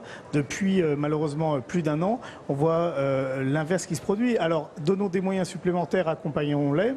C'est la ZSP, les ZSP qui ont été mises en place, c'est ce système de lutte contre la radicalisation. C'est vrai qu'à un moment donné, il va falloir aussi que les territoires nous acceptent, nous prenions notre part dans cet effort commun. Stéphane Gatignon, on a beaucoup parlé de prévention, de signalement, de travail en amont pour empêcher ce phénomène. Mais est-ce qu'une fois que certains Français qui partent en Syrie, on peut les déradicaliser lorsqu'ils reviennent? Est-ce que vous y croyez ça? Oui, parce que je pense que on peut réussir à déradicaliser. En même temps, je pense qu'il y en aura, et malheureusement oui, il y en aura peu qui vont revenir. Parce que quand même ceux qui partent servent de chair à canon, il ne faut pas l'oublier. Les jeunes aujourd'hui, les convertis qui partent, la moitié des jeunes qui partent sont des convertis qui partent et quasiment tous se font exploser. Voilà. Donc il faut bien voir ça. Donc finalement, il y aura peu des soldats de Daesh, parce que je pense qu'on a cette confusion. Par exemple, il faut bien comprendre une chose. Aujourd'hui, Daesh combat sur nos territoires, ce qui peut paraître hallucinant quand on est de l'extérieur, mais ils combattent le salafisme aujourd'hui. C'est-à-dire que le salafisme et Daesh, c'est même pas la même chose. Il faut aussi comprendre ça. C'est-à-dire que si on veut vraiment combattre le terrorisme, il faut qu'on définisse bien ce que c'est pour pouvoir bien combattre. Est-ce que la situation s'améliore? Est-ce que finalement il y a toujours des départs? Mais mon problème aujourd'hui, c'est pas ça. Moi, mon problème, je pense, malheureusement, on risque d'avoir un attentat bientôt. Parce que je pense qu'on ne travaille pas bien, on définit pas bien ce qu'on combat. Et à partir de là, comment on peut faire, nous y compris sur le terrain, pour comprendre réellement qui on combat? Gaël Perdriau, on ne travaille pas bien, on est mal organisé, nous dit Stéphane Gatignon. Il est très inquiet, pessimiste. Il pourrait y avoir un autre attentat. Je ne suis pas pessimiste, j'essaye d'être réaliste, je regarde les choses, c'est tout. Alors réaliste. Malheureusement, sur ce sujet, il est certain que le risque zéro, on l'a vu encore récemment, n'existe pas. Mais je crois que notre devoir, justement, de responsable politique, c'est de faire bloc tous ensemble pour faire en sorte que ça ne se reproduise pas. Moi, très clairement, les services de renseignement, les interventions policières, c'est pas au maire de le faire. Et c'est évidemment au ministre de l'Intérieur de prendre les moyens d'agir. Je suis dubitatif. Alors comment voyez-vous le rôle du maire, puisqu'on arrive un peu au terme de ce débat? Comment voyez-vous, est-ce qu'il ne doit pas être l'articulation justement aussi entre tous ces services et puis peut-être pour alerter justement en cas de radicalisation? Il y a un certain nombre de décisions contradictoires qui me gênent un petit peu. Parce qu'en même temps que le ministre de l'Intérieur prend un certain nombre de décisions où il consulte et demande au maire d'être à ses côtés pour donner de l'information, il y a un décret le 19 du mois dernier qui est paru sur la domiciliation dont ont en charge les CCAS de nos communes, où il vient de laisser finalement liberté totale à tous ceux qui le souhaitent, quelle que soit leur situation sur le territoire, de s'inscrire dans les CCAS de nos communes, alors que par définition ils n'ont pas de domicile, donc on ne sait pas où ils sont localisés, ils n'ont pas d'activité, on ne sait pas ce qu'ils font. Alors d'un côté on nous demande de suivre des publics qui représentent un certain danger pour nos communes et donc pour la France, et de l'autre, eh bien, il y a des décisions qui sont prises qui sont totalement contradictoires. Ouais. Julien Sanchez, sur ce point effectivement de décisions contradictoires entre l'État et les municipalités. Oui, je crois qu'il faut surtout rappeler à l'État ses obligations. Ce n'est pas le maire qui va arrêter le terrorisme. Le maire, il peut donner des indications au préfet, il peut donner des indications sur ce qu'il constate. Maintenant, je crois qu'il faut aussi que l'État mette des moyens réels. Et je le redis, qu'on arrête de nous imposer d'accueillir des populations à risque dans notre pays. Quand je vois des maires qui prennent la responsabilité d'accueillir des réfugiés et de créer des centres dans leur commune, mais ce sont des fous. Ce sont des fous. Arrêtons maintenant avec cette immigration massive qui arrive sur notre sol, dont on sait qu'une partie de ces populations représente des risques. Ouais. Et pour autant, François Baroin, le président de l'AMF, qui était l'invité de notre émission Preuve par 3, ici même hier, a appelé à ne pas stigmatiser la communauté musulmane. On l'écoute. Il n'y a pas une commune plus soumise à ces mouvements de forces centrifuges alimentés par évidemment une forme de radicalisation qui s'inspire de ce que fait Daesh et qui bascule dans des attentats sanglants comme notre pays et d'autres pays de l'Union européenne ont malheureusement été amenés à traverser. Je pense que même dans des communes rurales, il y a des risques d'installation et de planques. Il y a des départements où vous avez une densité d'habitants au kilomètre carré extraordinairement faible, qui il y a 2 ou 3 ans ont été des départements qui ont abrité des gens qui sont radicalisés et qui ont commis des actes insupportables. Donc on ne peut pas stigmatiser telle ou telle ville ou tel quartier. On est capable de faire beaucoup de choses. On est capable aussi d'être beaucoup plus ferme et on est capable également de reconquérir sur l'ensemble du territoire de la République, par l'application de ce principe, des pans qui ont peut-être effectivement été, par facilité ou par d'autres choix, je ne sais pas, plus ou moins abandonnés. David de Lazarus, on avait parlé de Molenbeek à la française. On sait que votre ville, Stéphane Catignon, avait été stigmatisée comme telle. Est-ce que c'était une erreur de décrire ces communes comme des Molenbeek à la française? La vraie question, c'est pas de savoir si on peut se comparer à d'autres. La vraie question, c'est ce qu'on fait pour nos territoires. Et le président François Baroin a raison. Rassemblons-nous. Moi, j'entends mon collègue expliquer des choses de bon sens que nous partageons. C'est-à-dire que c'est l'État qui doit prendre les responsabilités sur tout ce qui est le renseignement, tout ce qui est la sécurité intérieure et extérieure. C'est à nous, en tant qu'élus locaux, d'aller travailler en amont, en partenariat pour la prévention. C'est ça qui compte, c'est le plus important. Les autres, ce sont des polémiques sans intérêt. Je vais vous dire, les familles de victimes se fichent totalement de ce genre de polémiques. La seule chose qui compte, c'est ce que je disais tout à l'heure, c'est le talisman de la République. Il n'y a qu'un seul talisman pour nous, c'est la République laïque qui doit nous aider à combattre ce terrorisme-là. Gaël Perdriau. Oui, moi je voudrais dire à mon voisin que j'ai fait le choix il y a quelques mois d'accueillir des familles réfugiés politiques, syriens, érythréens, qui risquaient leur vie effectivement dans leur pays. Que le risque, et je dirais que c'est exactement ce que recherche Daesh. Et effectivement, je partage le point de vue de Cathy tout à l'heure, que vous êtes finalement un complice des terroristes par les discours que vous tenez. Ce qu'ils cherchent, c'est à diviser la population française, à faire en sorte que nous divisions, que nous luttions finalement entre nous. C'est ce qui fera monter les extrémismes, c'est ce qui fera monter également le terrorisme. Les familles aujourd'hui qui sont arrivées à Saint-Étienne, elles sont complètement fondues dans la population, elles risquaient leur vie. Et je rappelle que les principaux principaux acteurs des actes terroristes du mois de novembre, ils sont nés en France, ils ont grandi en France, ils avaient des amis comme vous et moi, on ne les a pas vus venir. Et c'est beaucoup trop simpliste comme discours que de montrer du doigt certaines populations. Et je pense que le risque, effectivement, c'est de diviser la société française et de créer, en plus des risques terroristes, une guerre civile. Julien Sanchez. Oui, très bien. Donc ne faisons rien, surtout cachons-nous et ne disons pas les choses, n'appelons pas un chat un chat. Je crois que s'il y a des complices objectifs, ce sont les gouvernements que vous avez soutenus les uns et les autres qui n'ont rien fait avant ces attentats. Nous, ça fait des années qu'on prévient de ce qui va se passer. On nous dit mais vous êtes des fous, vous faites jouer sur les peurs des gens. On ne joue pas sur les peurs des gens, c'est ce qui s'est passé réellement. Maintenant, on le dit, on le voit. Et vous-même, vous avez dit, ah peut-être que quelques gouvernements l'avaient ignoré par le passé. Oui, ils l'avaient ignoré, c'est vrai.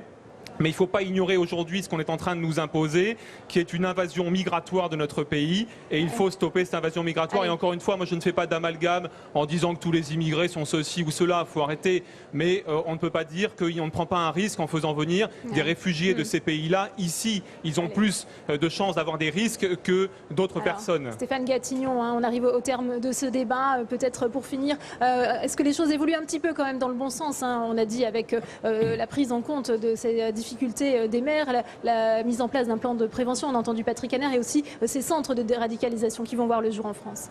Je reviens sur ce que je disais depuis le début. Il faut bien comprendre ce qu'est Daesh, et je pense qu'on est en guerre et qu'il faut vraiment s'occuper de ça.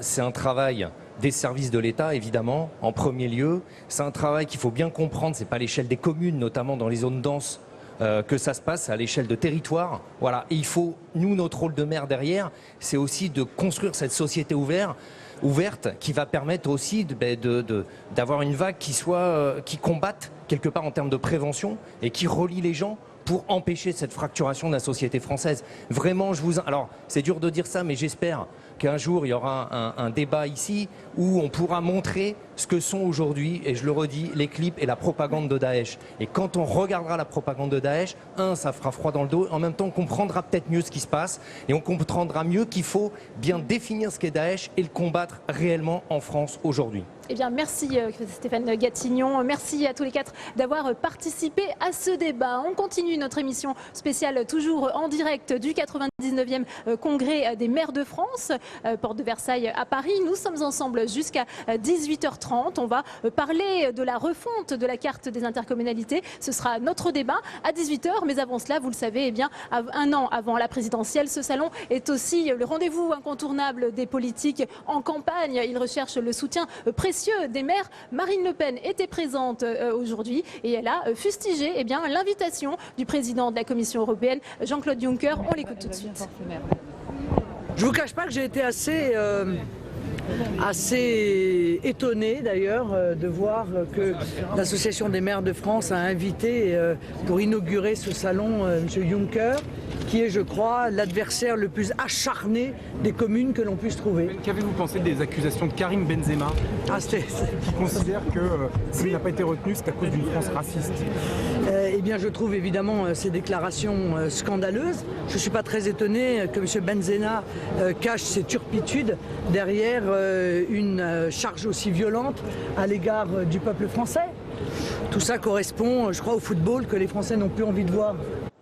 Et pour les candidats à la primaire de droite, déclarés ou non, c'est aussi le moment de compter ses soutiens. Le maire de Bordeaux, Alain Juppé, était présent ce matin lors de ce congrès à la recherche, on le disait, de ses soutiens très précieux. C'est un reportage de Quentin Calmy. Dans les allées du congrès, Alain Juppé travaille sa popularité avec ici sa casquette de candidat à la primaire autant que celle de maire de Bordeaux. Les maires sont mes collègues, ils savent que depuis longtemps j'exerce le même mandat qu'eux et ça crée des liens, on se comprend. On est tous à l'écoute de nos concitoyens, en proximité, les mêmes problèmes et en même temps la même passion. J'ai vu qu'il y avait un badge « J'aime ma commune », vous voyez. Moi j'ai mis simplement Bordeaux. La ville de Bordeaux et sa transformation, un modèle selon ses soutiens. Ce mandat local, Alain Juppé veut s'en servir comme d'un tremplin pour la primaire. Il est maire de Bordeaux et il a rénové complètement Bordeaux. Il a fait un travail remarquable. Et hier, nous inaugurions la Cité du Vin à Bordeaux, qui est un bel outil tout à fait pédagogique pour les enfants des écoles, mais aussi pour tous les habitants. Le Salon des maires, un moyen aussi de rencontrer des gens venus de toute la France, même si Alain Juppé n'y parvient pas toujours. On est entreprise de Mérignac. Bienvenue.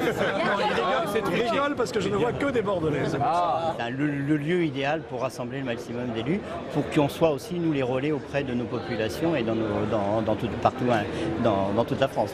Au même moment, Nicolas Sarkozy rencontre lui aussi des maires, mais ne parlait pas à Alain Juppé de cette concurrence. Une forme de concurrence auprès de cet électorat-là? Je ne vais pas m'engager dans des petits débats politiques à l'occasion de ce parcours. Un duel à distance auprès des maires, l'illustration que la bataille entre les deux candidats est bel et bien lancée.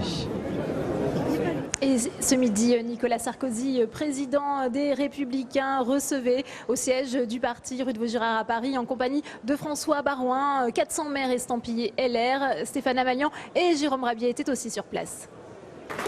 Opération séduction pour le président des Républicains, avec à ses côtés un atout de poids, le président de l'Association des maires de France, François Baroin.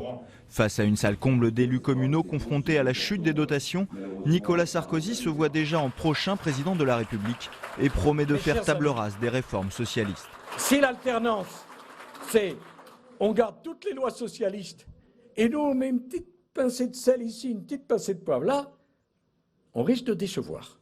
Donc la loi NOTRe, donc la loi Allure et donc la loi sur le rythme scolaire, au revoir. Sans oublier le non-cumul des mandats sur lequel reviendrait également le patron du parti d'opposition. Nicolas Sarkozy promet aussi de redonner de la liberté aux maires en leur permettant par exemple d'employer du personnel sur des contrats courts de droit privé ou en leur redonnant des marges de manœuvre fiscales. Redonner de l'espace, de l'initiative aux maires, c'est à la fois l'encadrement, le poids de l'État et puis surtout la réduction des budgets. Pas question pour autant de promettre monts et merveilles aux maires. Nicolas Sarkozy n'a pas évoqué un réajustement de la dotation globale de fonctionnement, en chute libre depuis 3 ans, mais de placer la commune au centre de tout. Tout doit être basé sur la commune. 36 000 communes, c'est pas une pauvreté, c'est une richesse. Éviter la faillite des communes et promettre tout l'inverse de ce qu'ont fait les socialistes, voilà le projet présenté par le parti ou par un candidat nommé Nicolas Sarkozy. Le discours de ce midi ne laissait en tout cas aucun doute sur ses intentions présidentielles. C'est demain que François Hollande doit venir ici au Congrès des maires de France. Le président qui est attendu de pied ferme par les élus qui attendent un geste en faveur des communes. Il demande bien la suspension du dernier tiers pour la baisse des dotations aux collectivités territoriales. Cet après-midi, régions et départements ont apporté leur soutien aux maires de France. On les écoute au micro de Quentin Calmy. Les 3 niveaux de collectivité aujourd'hui ont par rapport à l'État de vraies exigences et ces exigences, c'est dire que vous ne pouvez pas imposer aux collectivités un niveau de restriction qui est sans commune mesure avec ce que l'État s'impose à lui-même. Donc c'est un rappel à l'État à ses devoirs vis-à-vis des collectivités et vis-à-vis tout simplement du fonctionnement du pays. Et aujourd'hui nous sommes effectivement dans l'attente de la réponse du président de la République, voyant s'il a compris ou non la situation dans laquelle se trouvent aujourd'hui les collectivités. Les collectivités locales, communales ont leurs problèmes de DGF, nous avons le même, les régions aussi. Nous avons en plus le problème de nos ressources sociales, le paiement du RSA, le paiement de l'APA. Il se trouve que tout ça nous rassemble. Et en plus, nous avons la même volonté d'aider les territoires et nous sommes une sensibilité politique proche avec des relations amicales. Donc tout ça fait en effet que nous formons un bloc, mais pas un bloc contre, un bloc pour les territoires. Et parmi les thèmes abordés aujourd'hui dans ce congrès des maires de France, la place des communes et des intercommunalités dans une organisation territoriale en mouvement. C'est Gérard Larcher, le président du Sénat, qui a ouvert les débats. Il appelle à ralentir le rythme de cette réforme territoriale. On l'écoute. Le vote de la loi sur la nouvelle organisation territoriale de la République, à la suite du texte métropole, du texte régional, a été le point d'aboutissement d'un processus législatif à la fois complexe et chaotique. Aller-retour, souvenez-vous de la clause générale de compétence. Vote puis suppression du conseiller territorial. Suppression puis maintien du département après la réforme du périmètre de certaines régions. Et changements successifs sur les périmètres des intercommunalités. Pour celles qui me concernent, 4 changements en 5 ans, c'est plutôt pas mal, j'allais dire comme stabilité territoriale. Il nous est apparu au Sénat qu'il fallait cesser le feu Et c'est le choix que nous avons fait de manière transpolitique, malgré toutes les imperfections de la loi. Chaque alternance politique, je le dis clairement et je l'affirme depuis des mois et des mois, ne peut pas être le déclencheur d'un nouveau Big Bang territorial. On a besoin qu'on vous foute la paix un peu, qu'on vous permette de vous organiser, qu'on nous permette d'améliorer la loi. Il faut arrêter ce jeu de mécano territorial permanent. Nous ne sommes pas les élus locaux des pions que l'on pousserait depuis un ministère ou un autre au gré des changements de majorité. Faire une pause dans la refonte permanente du système institutionnel du pays, ce n'est pas renoncer à réformer, ce n'est pas refuser les ajustements lorsqu'ils sont de bon sens ou nécessaires. Mais les élus ont besoin de perspectives, ils ont besoin de lisibilité pour mener à bien leurs projets. C'est aussi une question d'efficacité, y compris d'efficacité de la dépense publique, sujet dont vous allez débattre jusqu'à demain, y compris devant le président de la République. Vous allez débattre lors de votre première table ronde, oui, de cette place de la commune et de l'intercommunalité dans une organisation territoriale en mouvement. La commune, l'organisation intercommunale vont porter cette idée d'avenir, proche des citoyens, proche des réalités. Ce sera cette idée d'avenir le soubassement de notre organisation territoriale. Oui, Pascal Perrineau le disait, c'est à partir de nos territoires et avec les maires que nous pourrons non pas rayer d'un trait de plume ces réformes, mais leur apporter les aménagements nécessaires. Mes chers collègues, le congrès qui vous réunit est le dernier avant des échéances électorales importantes pour notre démocratie. Et quelles que soient nos sensibilités, nous sentons combien ces échéances seront cruciales pour l'avenir de notre pays. Et je m'adresse au président de la République qui demain sera présent. Monsieur le président de la République, l'identité de nos territoires doit être préservée. Il faut respecter nos communes et faire confiance aux maires et aux conseils municipaux de France pour innover et relever les défis de notre pays. Laissez-leur le temps de la construire et de la mettre en œuvre et demandez que vos préfets soient davantage à l'écoute des élus, notamment pour parachever la réforme de la carte intercommunale. C'est en leur faisant confiance, Monsieur le Président de la République, en faisant confiance aux maires de France, que nous contribuerons de manière déterminante à remettre le pays à la fois sur la voie du redressement et de la confiance. Oui, confiance, c'est de cela dont nous avons besoin. Vive la commune, vive la République, vive la France!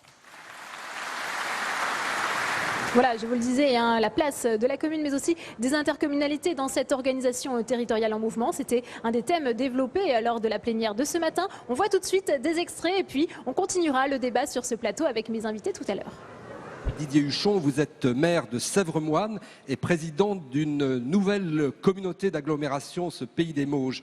Là, c'est 6 communes nouvelles qui ont été créées à l'échelle d'un pays. 6 communautés de communes sur 7 qui se sont donc transformées en communes nouvelles et puis qui se sont regroupées pour créer la communauté d'agglomération des Pays des Mauges, 121 000 habitants. Racontez-nous comment s'est faite cette évolution, cette mutation. Bonjour à tous, je suis très heureux de venir témoigner ce matin d'un projet qui est venu d'en bas, des élus locaux de ce territoire des Mauges. Les Mauges, pour vous situer géographiquement, se situent dans le Maine-et-Loire, dans un triangle entre 3 agglomérations importantes que sont Nantes, Angers et Cholet. Ce territoire rural a un passé de coopération historique de plus de 40 ans dans un syndicat mixte de pays, le syndicat mixte du Pays des Mauges, dans lequel les élus du territoire ont l'habitude de coopérer sur un certain nombre de questions qui touchent directement à ce territoire, sur des aspects sociaux, environnementaux, culturels, mais aussi économiques. Donc nous avions cette maturité et avions engagé sur le précédent mandat, entre 2008 et 2013, l'élaboration d'un SCOT. Je crois que la naissance en fait de cette communauté d'agglomération et de nos communes nouvelles, c'est véritablement l'élaboration de ce SCOT qui nous amène à poser toutes nos questions du faire ensemble et de la cohérence en fait d'un territoire et de la géographie de ce territoire. Vous êtes rentré dans la question par l'aménagement, hein, l'organisation territoriale sont les mots de Scott justement. Penser le territoire à partir de sa géographie là encore. Donc effectivement, nous sommes entrés sur ce sujet par des questions d'aménagement et puis en 2014 tout s'est accéléré Nous avons, comme vous tous ici, connu cette réforme territoriale et puis un certain nombre de contextes donc liés aux dotations, liés au transfert de compétences et le renforcement des compétences de la région, l'augmentation aussi des charges pour les communes et les difficultés prévisibles pour nos communes rurales dans leur capacité à investir aujourd'hui et demain. Donc ça a été aussi, donc ces questions-là, un effet accélérateur sur la réflexion qui nous a fait réfléchir donc à l'échelle de ce pays des Mauges, donc 64 communes rurales, donc dans une réflexion unique et coordonnée qui voulait donner une nouvelle architecture au bloc communal. Car dès le début, plutôt que d'associer ou de regrouper 2 ou 3 communes de part et d'autre, nous étions dans une dynamique de bloc communal et justement de nouvelles conceptions, de nouvelle architecture de la commune nouvelle, bien sûr, et puis d'une nouvelle agglomération qui, à notre sens, sur ce contexte de réforme territoriale, était plutôt un espace de planification, d'aménagement de territoire, que d'exercice des compétences de proximité qu'on réserve justement aux communes nouvelles, plus en capacité de les porter. Donc nous sommes engagés dans cette réflexion et du coup, une fois d'accord sur les fondations qu'était ce SCOT, dans chacune des communes, nous avions aussi engagé un projet de territoire. Mais du coup, nous avons pris cette décision à l'été 2015, décision prise par l'ensemble de nos conseils municipaux, donc unanime, les 64, le 2 juillet 2015, de créer 6 communes nouvelles. La plus petite commune fait aujourd'hui 16 000 habitants. La plus importante, c'est celle de Sèvres-Moine, 25 000 habitants. Et l'ensemble que nous avons créé donc, au 1er janvier de cette année, la communauté d'agglomération des Mauges, regroupe 120 000 habitants. Alors, vous nous racontez ça comme ça en 4 minutes, mais quelle est la principale difficulté que vous avez dû surmonter pour arriver et atteindre cet objectif? Alors, je crois que sans tabou, nous avons poussé jusqu'au bout la question du sens de la commune, du sens de la proximité et du sens de l'identité de chacune de nos communes.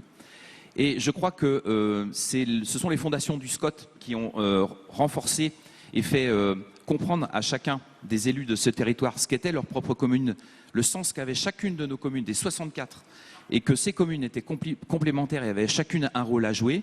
Fort de ces identités, on va dire multiples mais complémentaires, nous avons pu effectivement accélérer et créer ces communes nouvelles.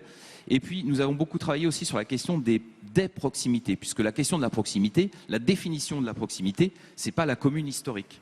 Pour nous, ça a été très important sur des problématiques en milieu rural de proximité, de traiter cette question sous l'angle en fait de l'expertise des services qui étaient requises pour l'accès. Et de réponses concrètes pour les habitants. De réponses concrètes pour les habitants, de fréquence aussi également d'accès à ces services. Et du coup, on a mis sans tabou tous ces sujets sur la table pour définir à quel niveau de compétence on devait les exercer. Et du coup, on a dans notre charte, dans chacune de nos chartes, puisqu'il y a 6 chartes, une par commune nouvelle, nous avons pris des engagements.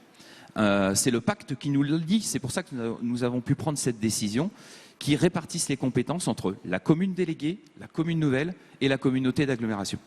Ce que je voudrais apporter à la réflexion, c'est parce que ça fait très longtemps que je suis dans le circuit et j'ai beaucoup poussé l'intercommunalité dans mon département, c'est que je vois que nous pouvons commencer à rencontrer des contre-effets et des effets qui n'étaient pas l'objectif premier de l'intercommunalité.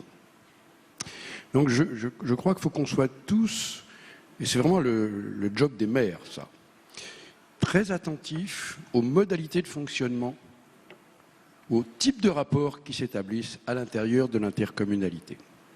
C'est-à-dire que nous avons un risque, parfois je crois voir qu'il commence à se réaliser le risque, de décollage du terrain et des élus de terrain. C'est-à-dire que quand l'intercommunalité grandit beaucoup, je me rappelle d'ailleurs, parce que quand on a essayé de modifier la loi de réforme territoriale pour faciliter une meilleure représentation des communes, il y avait des collègues, moi j'ai fait les couloirs du Sénat en me disant « chez toi, comment ça se passe ?» Il y avait des collègues qui me disaient « n'augmente pas trop le nombre de représentants par commune, parce que quand tu as un conseil communautaire de 100 ou 120 membres, 1, tu as des problèmes pour avoir le quorum, 2, l'essentiel des débats se passe en bureau. » Donc on a vraiment des sujets d'adaptation comme ça. Et moi je souligne que c'est un job pour nos associations départementales. de continuer à observer et à dialoguer pour savoir comment les collègues maires se sentent et comment ils s'expriment dans les intercommunalités. Parce qu'il n'y a pas d'espace de régulation à proprement parler. Une intercommunalité, ça peut aussi être un lieu de rapport de force. Pas très public, hein, pas très facile à expliquer à l'extérieur. Du coup, d'ailleurs, ça donne lieu dans la presse locale à tout ce qui peut être rumeurs, interprétations, etc. Et les préfets ne ressentent pas tellement ça comme leur job. Moi, j'ai vu évidemment passer quelques générations de préfets. Ils ont gardé une bonne connaissance de la commune. Ils n'ont pas toujours une connaissance très fine de la façon dont marchent les intercommunalités. Et puisqu'on citait tout à l'heure, et c'est un chiffre dont on parle toujours ici à l'AMF, les 550 000 conseillers municipaux, faisons le calcul. Il y en a, sur les 550 000, il y en a entre 450 et plutôt 500 000 qui sont potentiellement débranchés de la vie des intercommunalités. Donc c'est aussi un enjeu pour nos patrons d'intercommunalité, les patrons pas uniques d'ailleurs, mais les bureaux, disons, les dirigeants, de faire en sorte que les conseillers municipaux, qui sont ce que j'appelle les capteurs démocratiques, les gens qui sont comme la population et à leur contact direct, et qui sont aussi les capteurs, en effet, de mécontentement, d'interrogation, etc., qu'ils ne soient pas débranchés de la vie des intercommunalités. Ça ne se fait pas tout seul.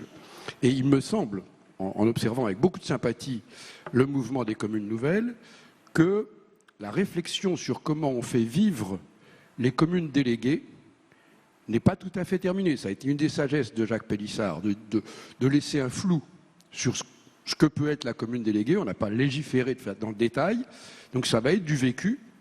Et je pense évidemment que les responsables politiques des grandes nouvelles communes ont besoin de faire vivre les communes déléguées avec peut-être un peu plus de variété que ce qui est dans la loi aujourd'hui. Ça peut faire partie, je suis pleinement en sympathie avec ce que disait le président Larcher en disant on se calme un peu en termes de modification de législation territoriale.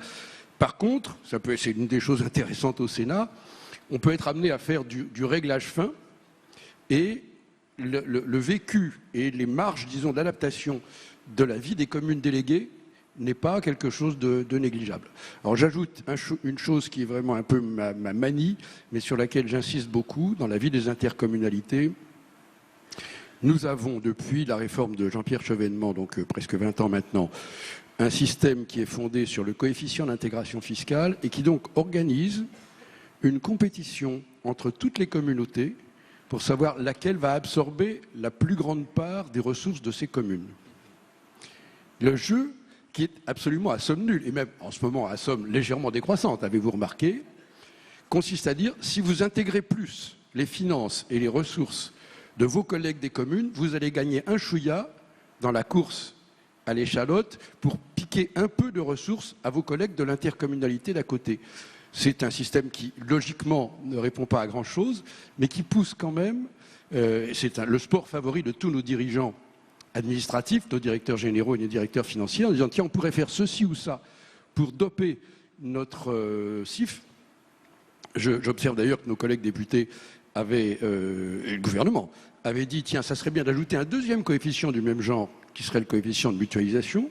Heureusement, on a quand même demandé à quelques hauts fonctionnaires de vérifier. Ils se sont aperçus que ça aboutirait exactement au même résultat que le CIF, donc on s'est dit c'est peut-être pas la peine d'en faire deux. Mais, et d'ailleurs les collègues de l'association des communautés eux-mêmes sont en train d'identifier le sujet et disent il faut plafonner le CIF parce que ça devient un jeu pervers. Voilà toutes les questions qui peuvent se poser. Un dernier point. Nous allons, le président y a fait allusion tout à l'heure, avoir un changement important, institutionnel, à la tête du pays l'année prochaine. Il y aura aussi des élections législatives et un peu d'élections sénatoriales. Et il n'a échappé à personne qu'il y avait donc un changement statutaire assez radical, c'est-à-dire qu'on ne pourra plus avoir de responsabilité d'exécutif de collectivité territoriale et être parlementaire. Ça veut donc dire que pour nous, les maires, il y a un travail de contact avec nos parlementaires de la nouvelle génération pour leur expliquer comment ça fonctionne. Parce que déjà là, dans la législature que nous sommes en train de vivre, il y a une partie de nos collègues députés, quelques sénateurs aussi, qui n'ont pas d'expérience de la vie municipale et chez qui on observe des approches, disons, assez simplificatrices. Donc, voilà, c'est une réalité politique et humaine.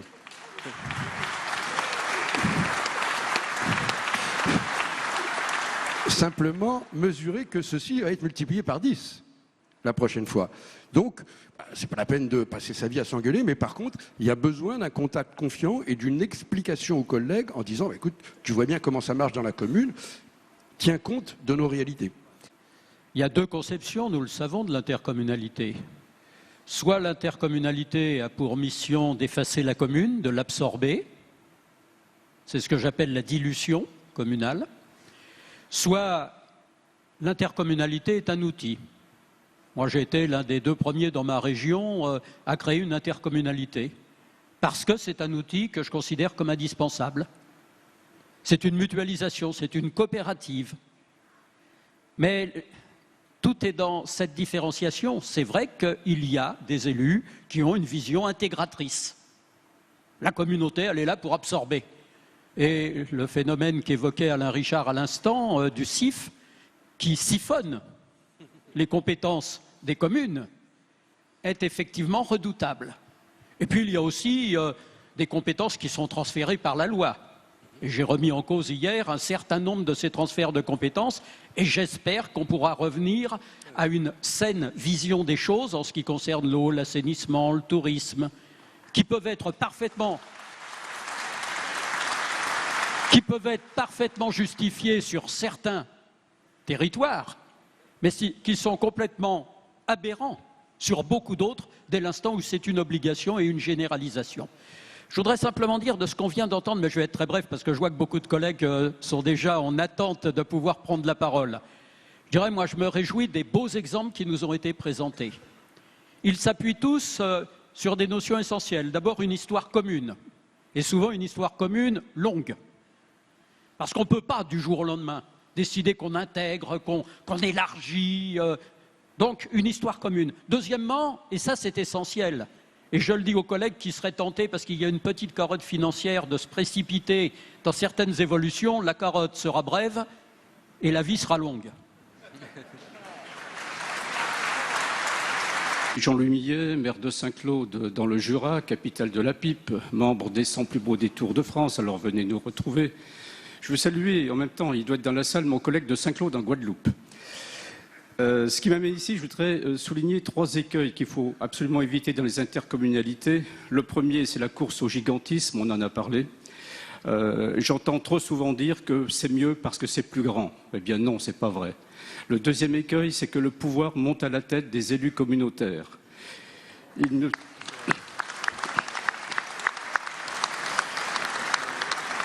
Les communautés de communes ne doivent pas se transformer en commission de Bruxelles des communes.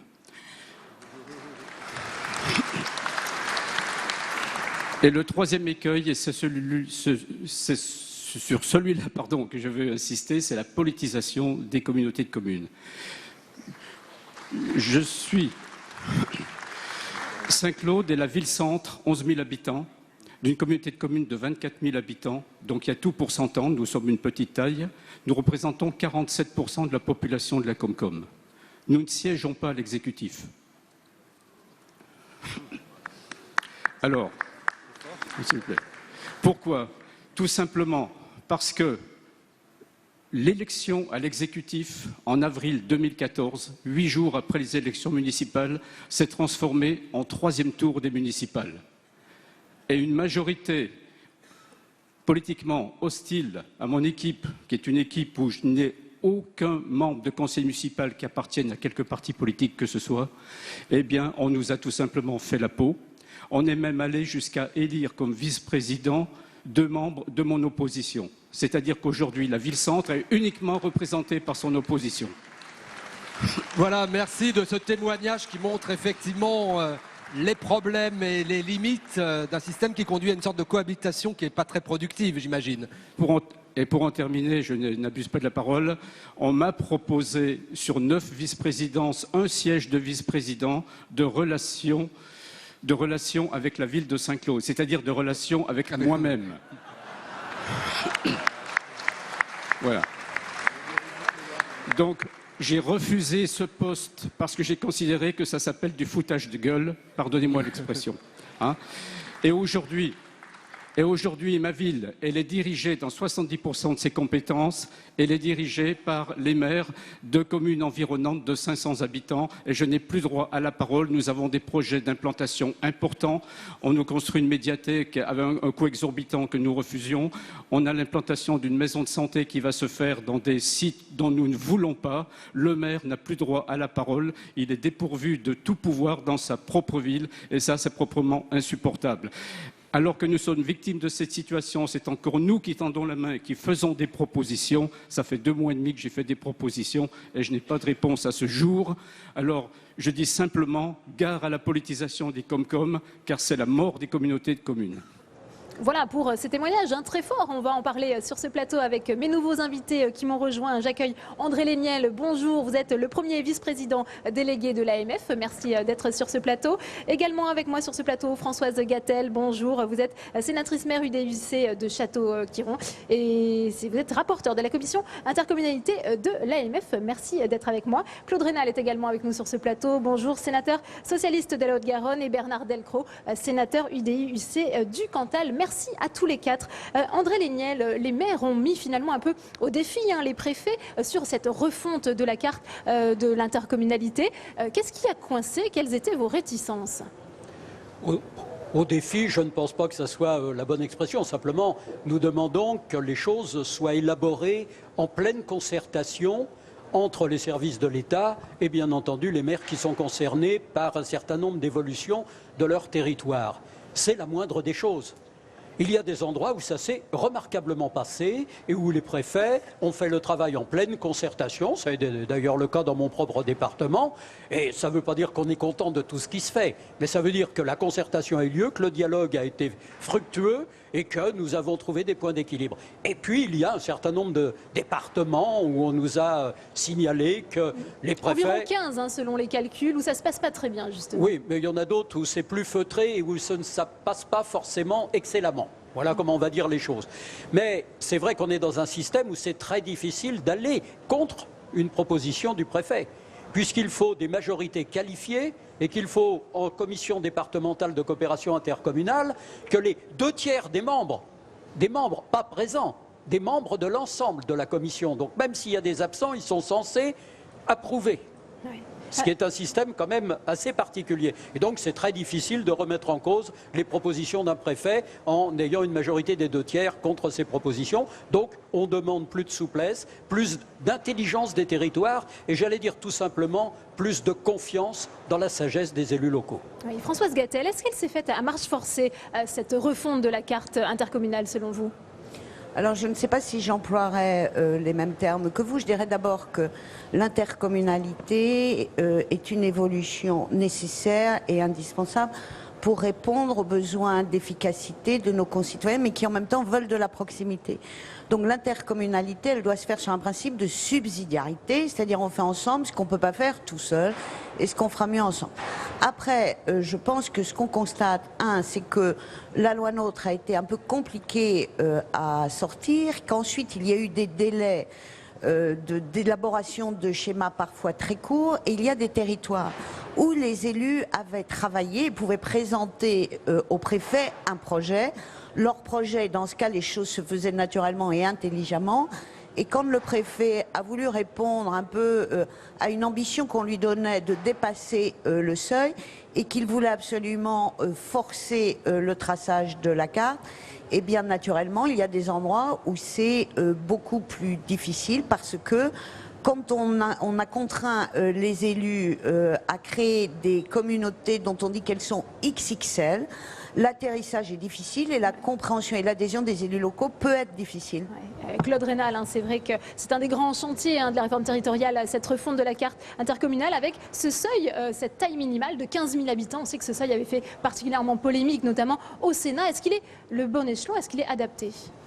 C'est toujours difficile, quel que soit le seuil, on peut toujours considérer qu'il est bon pour certains, trop important pour d'autres, trop faible pour d'autres. Vous savez, c'est toutes les questions des seuils. Cela étant dit, moi j'observe que dans le résultat finalement de ces schémas, le seuil n'a finalement pas été une grande question. Très peu nombreux sont les cas où la question du seuil s'est posée avec acuité, et bien souvent d'ailleurs, et c'est toujours la surprise de ce type d'opération, lorsqu'on va au bout et lorsque les élus se saisissent de la question, finalement, il débouche sur des intercommunalités beaucoup plus grandes et très largement au-dessus du seuil qui avait été proposé. Donc, si on revoit... Ce sont ces intercommunalités XXL, comme on les appelle maintenant, finalement. Oui, alors il y en a quelques-unes, je crois qu'il y en a à peine plus d'une centaine qu'on peut considérer, 100, 140, 150, qu'on peut considérer comme XXL. Alors moi je suis très mal placé, Toulouse Métropole, il y a bien longtemps que nous avons 140 délégués qui fonctionnent ensemble et sans difficulté. Ce que je crois, c'est que sur ces questions de gouvernance de communautés XXL, ce qu'il y a, c'est qu'il faut trouver les bonnes échelles de travail. Les échelles de travail obligatoires pour les votes obligatoires qui doivent être à cette échelle-là, mais également garder les anciens bassins de vie qui permettent là aussi de traiter beaucoup de choses. Donc il faut trouver le lien entre ce qui se fera au niveau du XXL et ce qui se fera au niveau des anciennes communautés finalement. Est-ce que c'est possible, ça, Bernard Delcros, de continuer dans cet effort de rationalisation tout en contentant tout le monde? Il y a toujours, comme dans toute réforme, des gagnants et des perdants? Non, je ne dirais pas qu'il y a des gagnants et des perdants. D'abord, je veux rappeler à mon tour le rôle majeur qu'a joué l'intercommunalité dans l'organisation et dans le développement des territoires depuis ces 20 dernières années. J'étais tout jeune maire au moment où se sont mises en place ces intercommunalités nouvelles, à fiscalité propre, qui remplaçaient des syndicats qui n'étaient plus des syndicats de service. Elle avait ses partisans et ses détracteurs, comme toujours. Aujourd'hui, personne ne remet en cause le rôle majeur que jouent les intercommunalités dans le développement des territoires. C'est le premier point. Le deuxième point, c'est que je pense vraiment que l'organisation territoriale ne peut pas rester figée dans un monde qui change. Le paysage institutionnel a évolué avec notamment les grandes régions. Les moyens dont disposent les collectivités ont évolué. On a eu toute une période où chaque année, la DGF notamment, les dotations d'État à collectivités, est en croissance, ce qui n'est plus le cas aujourd'hui. Et puis on a aussi la société qui évolue, le numérique qui est là. Donc je pense que c'est important que l'organisation territoriale s'adapte à l'évolution de la société et qu'on puisse à des moments mutualiser davantage des compétences, des moyens humains, des moyens financiers pour construire les projets. Et pour répondre précisément à votre question, je crois que ce qui est important, c'est que les élus ne subissent pas, ne se mettent pas en situation de subir les propositions du préfet ou qui peuvent être données ici ou là. Mais c'est qu'au contraire, les élus se mettent en situation de proposer, de construire leur propre projet, de définir leur bonne échelle, qui doit bien sûr respecter un seuil. Alors pour le département du Cantal, c'est 5000 habitants puisque nous sommes en montagne. Mais lorsque les élus se mettent en situation de proposer, je pense qu'il y a des dialogues, dans la très grande majorité des cas qui sont ouverts avec les préfets pour trouver un accord entre le respect de la loi d'un côté et les besoins et la nécessité des territoires de l'autre. Comment on peut faciliter finalement les fusions là où ça se passe mal, André Léniel? Comment les faciliter? En laissant plus de liberté. C'est vrai que les maires sont républicains et donc dès la loi votée, ils appliquent la loi. Ça ne veut pas dire qu'ils l'approuvent. Moi, dans un département comme le mien, il n'y a que 2 fusions et malheureusement, les 2 qui fusionnent sont obligés parce qu'ils sont au-dessous du seuil. Mais je peux vous dire que l'immense majorité des communes concernées ont voté contre. Et en ce moment, on les reconsulte et ils voteront massivement contre. Tout simplement parce que c'est vrai, des communautés de communes de petite taille, à 4000 et quelques habitants, alors qu'il leur fallait 5050 habitants, sauf qu'elles étaient beaucoup plus dynamiques que d'autres qui pouvaient avoir le double ou le triple de population. Et donc, vouloir mettre des seuils, vouloir quantifier, vouloir faire un jardin à la française où tout le monde est taillé à la serpe, ça n'a pas de sens. Simplement, ça démontre l'absence, je dis bien l'absence de confiance que l'on a dans la sagesse des élus locaux. Je rappelle très simplement que 94% du territoire a été couvert librement par les élus locaux eux-mêmes, puisque 94% du territoire était couvert par l'intercommunalité, qui est un outil indispensable. Moi, j'ai été un des premiers dans ma région à le faire, j'ai été le second, pour être précis, et j'ai plus de 20 ans maintenant de communauté et de travail en commun. Oui, c'est indispensable, mais nous l'avons fait totalement librement, Nous l'avons intégré au rythme que nous avons choisi.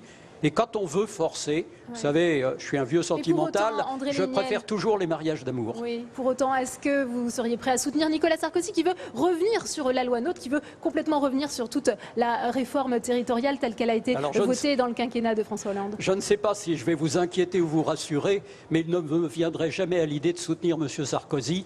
Pas plus dans ce domaine que dans les autres. Ouais. Françoise Gatel, aujourd'hui, à quoi ça ressemble l'intercommunalité en France pour que les téléspectateurs comprennent bien de quoi on parle? Si on devait avoir une définition un peu type de ce qu'est une intercommunalité aujourd'hui, depuis cette réforme territoriale. Je pense que l'intercommunalité, c'est une organisation des territoires, donc des communes qui décident de travailler ensemble pour rendre plus de services. Alors dans les petites intercommunalités, par exemple, on a développé beaucoup de compétences sur la petite enfance, donc des crèches, des haltes garderies. Donc c'est beaucoup plus de services pour les gens. Maintenant, je pense que le territoire de l'intercommunalité n'est pas encore identifié. Donc je pense qu'il faut qu'on communique davantage là-dessus. Et quand vous disiez quelles sont les conditions de la réussite, là où les schémas vont être arrêtés, y compris quand les élus auront émis des avis négatifs. Je pense que, il faut que les élus, nous, comprenions que, effectivement, comme l'a dit mon collègue, le monde change, il faut qu'on s'adapte. Et s'adapter, c'est pas renoncer ou détruire, c'est juste garantir un avenir. Ensuite, dans les grosses intercommunalités qu'on appelle XXL, on a vu dans certains territoires comme la Normandie ou le Maine-et-Loire, des élus inventer des réponses que je qualifie d'intelligentes et de pertinentes parce qu'elles leur convenaient bien. C'est-à-dire des petites intercommunalités de 5000 ou 6000 habitants qui se transforment en communes nouvelles, ce qui permet de garder des compétences qu'on exerçait et ce qui permet aussi, quand on est dans des assemblées de 140 ou 150 élus, la petite commune a parfois l'impression de ne pas se faire entendre. Eh bien, on est à une échelle on va pouvoir avoir une représentation équilibrée et on ne sera pas arc-bouté en position défensive. Bernard Delcros, ensuite je vous donne la parole, Claude Rénal. Oui, je pense qu'on ne peut pas, pour répondre à votre question, évoquer la question du rôle des intercommunalités sans évoquer celui des communes. Et moi je pense vraiment, je suis attaché à l'échelon communal, ce qui n'empêche pas évidemment de faire évoluer les communes et la possibilité d'aller vers des communes nouvelles sur la base du volontariat me paraît être une excellente chose. Mais le couple commune intercommunalité, pour moi, n'est pas du tout un couple qui est redondant, c'est au contraire un couple qui est parfaitement complémentaire. Il n'y a pas un risque de dilution des compétences communales, justement, dans cette nouvelle organisation? On a entendu ce cri du cœur, ce cri un peu désespéré de ce maire, je crois que c'était le maire de Saint-Claude, dans le Jura, qui disait finalement qu'il se sentait écarté de toutes les décisions. Il posait un problème de gouvernance qui effectivement est réel, qui peut se produire, et je pense qu'il y a un travail à faire encore pour imaginer et sécuriser la gouvernance des intercommunalités. Mais très franchement, le rôle commune, intercommunalité, ces deux niveaux ont un rôle complémentaire. La commune assure un service de proximité aux habitants que personne d'autre ne pourra assurer à la place de la commune, et je vois ça de près en milieu rural en particulier. Un rôle de service dans la grande proximité. Et l'intercommunalité est l'échelon sur lequel on bâtit les stratégies de développement des territoires. Et donc, ce sont franchement deux niveaux de collectivité et de compétences dont on a besoin aujourd'hui dans l'organisation territoriale. Claude Rénal, c'est vrai qu'il y a cette difficulté de gouvernance. On sait que parfois la mise en place de ces intercommunalités ont ravivé un peu des querelles de clocher entre les élus. Oui, si vous le dites, ça doit être vrai. Il doit y avoir ce type de difficulté. Comme cela a été dit par mon collègue, c'est une question. Il y a peut-être quelques aspects de travail sur la gouvernance qui restent à faire au niveau législatif. Finalement, l'intercommunalité, ça a été redit tout à l'heure, c'est quelque chose de finalement très récent. Donc ce sont des évolutions très rapides qui sont demandées, qui sont faites. En même temps, elles correspondent à un besoin. Beaucoup de communes souhaitent disent vouloir garder l'intégralité de leurs compétences, mais en réalité, il y a bien longtemps qu'elles ne les exercent plus dans beaucoup de domaines et que ça ne se fait plus. Et donc l'intercommunalité a montré tout son intérêt. Là-dessus, je crois que nous devons avancer, nous devons surtout arrêter d'opposer intercommunalité et commune. Ce sont deux niveaux qu'il faut préserver pour des raisons diverses qui ont été évoquées, mais en ce qui concerne les communes, et en particulier les plus petites, pourquoi se priverait-on de tant de personnes qui sont disponibles, qui sont bénévoles au service de leur territoire? C'est quelque chose de très important. Gardons les bons niveaux, trouvons les bons niveaux de gouvernance, trouvons aussi les bons animateurs de ces intercommunalités. Quelquefois, des questions très personnelles font que l'intercommunalité fonctionne assez mal, et quelquefois, par un changement de personne, eh bien, tout d'un coup, les choses se réajustent et trouvent autrement dit, nous sommes sur quelque chose qui relève non seulement du droit, mais aussi de l'humain, et ce n'est pas une surprise dans ce domaine. Ouais. André Léniel, comment on sort de ce problème de gouvernance? On sait que certains élus se déchirent. Est-ce qu'aussi ça peut passer par une modification du mode de scrutin des présidents des intercommunalités? Il faudrait passer au suffrage universel. Mais elles sont déjà élues au suffrage universel. Je rappelle qu'il y a le fléchage et que donc les citoyens, lorsqu'ils ont voté aux élections municipales, savaient aussi à travers le fléchage pour qui ils votaient pour l'intercommunalité. Et je pense qu'il ne faut surtout pas avoir un autre type de suffrage qui serait un suffrage qui dépasse le niveau de la commune, parce qu'alors ça serait la fin de la commune. Et ça n'est pas acceptable. Vous savez, l'intercommunalité, je crois qu'on en est tous partisans ici, on ne va pas se raconter d'histoire. Je répète, je l'ai fait depuis longtemps, je la préside depuis longtemps, et sans elle, je n'aurais pas fait tout ce que j'ai pu faire sur mon territoire. Ouais. Mais il y a deux conceptions de l'intercommunalité. Soit on se sert de l'intercommunalité pour tuer la commune, pour l'absorber, soit on se sert de l'intercommunalité parce que c'est un outil au service des communes et de leur avenir.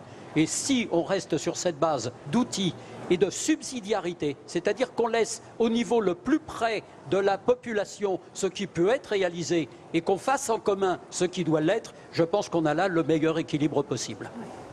Françoise Gatel, on se souvient que cette réforme territoriale devait simplifier ce qu'on a appelé pendant longtemps le millefeuille territorial, cette spécificité française. Est-ce qu'aujourd'hui, vous voyez dans cette refonte de la carte des intercos une volonté de rationalisation, un réel effort, notamment en termes d'économie pour les citoyens?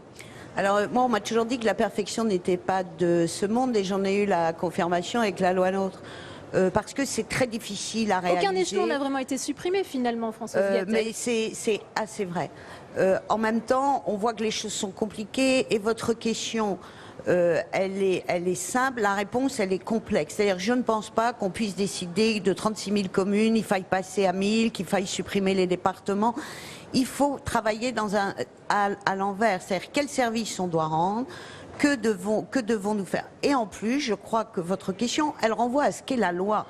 C'est-à-dire, on a décrété depuis Paris une loi monolithique qui doit s'appliquer en dehors du seuil que l'on a vu à toute la France, en taillant parfois des très grandes régions et parfois des plus petites régions. On va prendre l'échelon départemental. Je prends ma région, la Bretagne, nous sommes restés à 4, au Far West de la France. Dire que dans cette région, on aurait supprimé les départements, en soi, je ne suis pas sûre que ça aurait été choquant dès lors que ceux qui le font aient été assurés par d'autres. Mais quand vous avez des énormes régions, vous avez naturellement besoin de recréer de la proximité et il y a un autre échelon qu'il faut réinventer. Moi, je pense que cette loi, elle est imparfaite. Elles vont de pair avec la nouvelle carte des régions, ces nouvelles intercommunalités. Mais la loi, elle est imparfaite, mais on joue au chamboule-tout avec l'organisation territoriale depuis des années. À un moment, il faut poser les choses, laisser les élus s'emparer de tout ça, parce qu'il faut aussi qu'on travaille, qu'on fasse tourner nos services de restauration, de médiathèque, de transport, et on a besoin de stabilité. Et puis, moi, je crois beaucoup, comme l'a dit Claude, que dans tout ça, il y a d'abord des hommes et des femmes, parce que les territoires, c'est ça. Et c'est eux qui arrivent à dépasser des clivages politiques et être intelligents, parce que la chance que l'on a en France, c'est que le maire ou le président d'Interco, il est, ça a été dit, à portée d'engueulade, je reprends une phrase célèbre, et que donc si lui, il n'est pas efficace, s'il n'a pas su inventer une organisation performante, c'est les électeurs le renverront chez lui, parce que les électeurs, ils attendent juste de l'efficacité. Ouais. Est-ce qu'on n'a pas rajouté une nouvelle couche à ce millefeuille, finalement, en créant cette nouvelle carte de l'intercommunalité, en voulant finalement faire des économies et rationaliser? Non. Est-ce que ça a un coût, cette mise en place aussi des intercommunalités? Il y a toujours des coûts, ne fût-ce que parce que lorsqu'on a une intercommunalité, on rend des services à des communes qui n'avaient pas le service précédemment. Et donc, quand on veut améliorer le service, on l'améliore sur des territoires qui n'ont pas ce service-là. Voilà. Donc, il y a effectivement toujours une montée des coûts temporaires au démarrage. Ça, c'est clair. Mais vous savez, moi, je refuse ce mot de millefeuille. Je le refuse d'autant plus. C'est très français, ça, ce mot de millefeuille. Mais c'est la même chose exactement en Espagne. On n'en parle pas. C'est la même chose en Allemagne. On n'en parle pas. C'est-à-dire il y a le même sujet partout.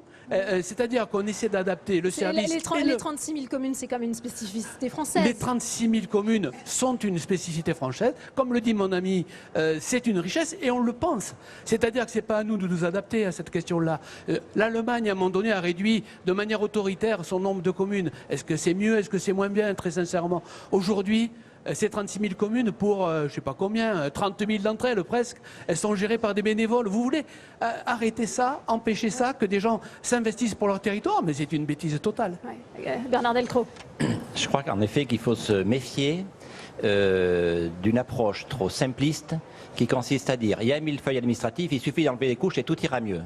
Je pense que ce qui est important, et ce qui était important, et qui d'une certaine façon est clarifié dans la loi NOTRe, pour partie au moins, c'est de bien clarifier les compétences entre chaque niveau de collectivité.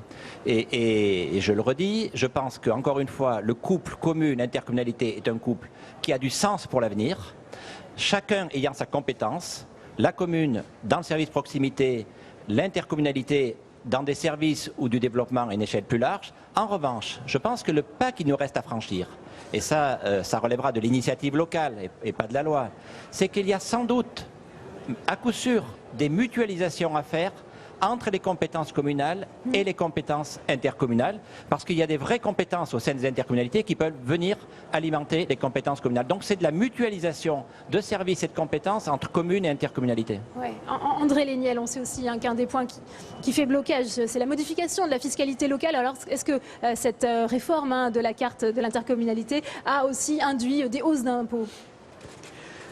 Je ne sais pas encore si ça induira des augmentations, mais pour certains, incontestablement, parce qu'ils changeront de système fiscal. Et ça, c'est l'une des rigidités que l'on rencontre dans les fusions entre communautés. Puisque quand vous avez une communauté qui a les 4 taxes et l'autre qui est en taxe professionnelle unique, comme on disait avant, c'est forcément la taxe professionnelle unique qui s'applique. Et donc ça entraîne des bouleversements pour celles qui n'avaient pas les mêmes critères fiscaux dans son existence antérieure. Donc c'est vrai que ça entraîne beaucoup de bouleversements, et l'une des difficultés, c'est qu'on a fait la carte, mais sans avoir fait les simulations.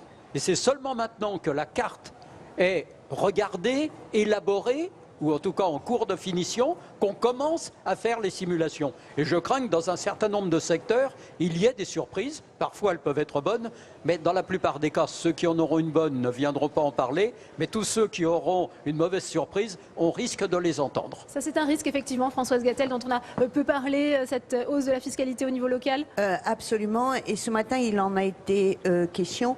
Je pense, comme l'a dit mon collègue André Léniel, qu'on a de manière générale, je pense, un problème de méthode en France, mais sur beaucoup de sujets, et quel que soit le gouvernement. C'est-à-dire on décide de mettre en place des choses, et après, on découvre les effets. Alors, il y a des effets positifs, tout le monde est ravi.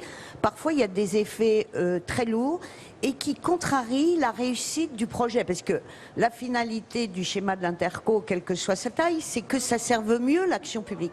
Et ce matin, on a eu effectivement des questions difficiles et sur lesquelles il faut trouver des assouplissements. Ça concerne la fiscalité.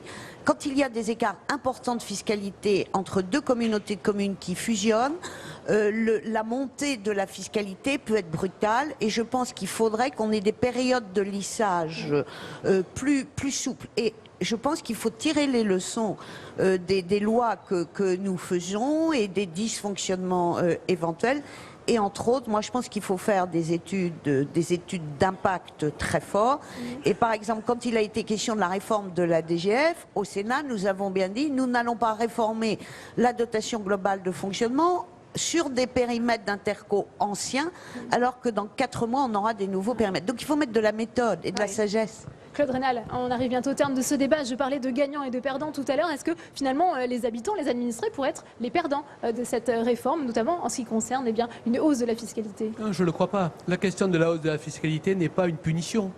La question, c'est a-t-on en face un service meilleur? C'est ça la question. S'il y a un service meilleur, nos habitants peuvent tout à fait comprendre qu'il y ait une augmentation d'une fiscalité s'il y a le service en face. La question, c'est s'il n'y a pas de service. Et donc, c'est un des sujets que devant nous. Je voudrais juste revenir sur ce que disait Françoise Gatel d'un mot simplement, pour dire qu'elle a raison. C'est une question qu'il faut avoir devant nous. Mais si en même temps, on attendait d'avoir toutes les simulations, toutes les précisions, etc., eh bien, on ne modifierait jamais rien. Parce qu'il y aurait toujours, sur 36 000 communes, il y aurait toujours des gagnants et des perdants, et donc de bonnes raisons de s'arrêter. Bernard Delcros. Oui, sur cette question de la hausse de la fiscalité, il faut être précis. Une fusion de communautés, de même que pour une commune nouvelle, ça s'applique dans les 2 cas, n'entraîne pas de hausse globale de la fiscalité. C'est-à-dire globalement, à l'échelle du périmètre fusionné, il y aura le même produit de fiscalité. Simplement, on associe des communes ou on associe des comités de communes qui ont des fiscalités différentes, des taux différents qu'il faudra harmoniser. Donc certains contribuables paieront davantage, pendant que d'autres paieront moins. Mais globalement, à l'échelle du territoire, il y aura une stabilité de la fiscalité. Je pense que c'est important de le rappeler. Fusion de communautés ne veut pas dire augmentation de la fiscalité. Merci beaucoup Bernard Delcros. Merci à tous les quatre d'avoir participé à ce débat. Demain, je vous donne rendez-vous à 11h30 puisqu'on verra justement les ateliers consacrés aux finances locales. Et puis, vous pourrez suivre en direct sur Public Sénat à partir de 14h30 le discours de clôture du président François Hollande. Je vous rappelle qu'il est très attendu justement sur cette question de la baisse des dotations aux collectivités territoriales. Bonne soirée à tous.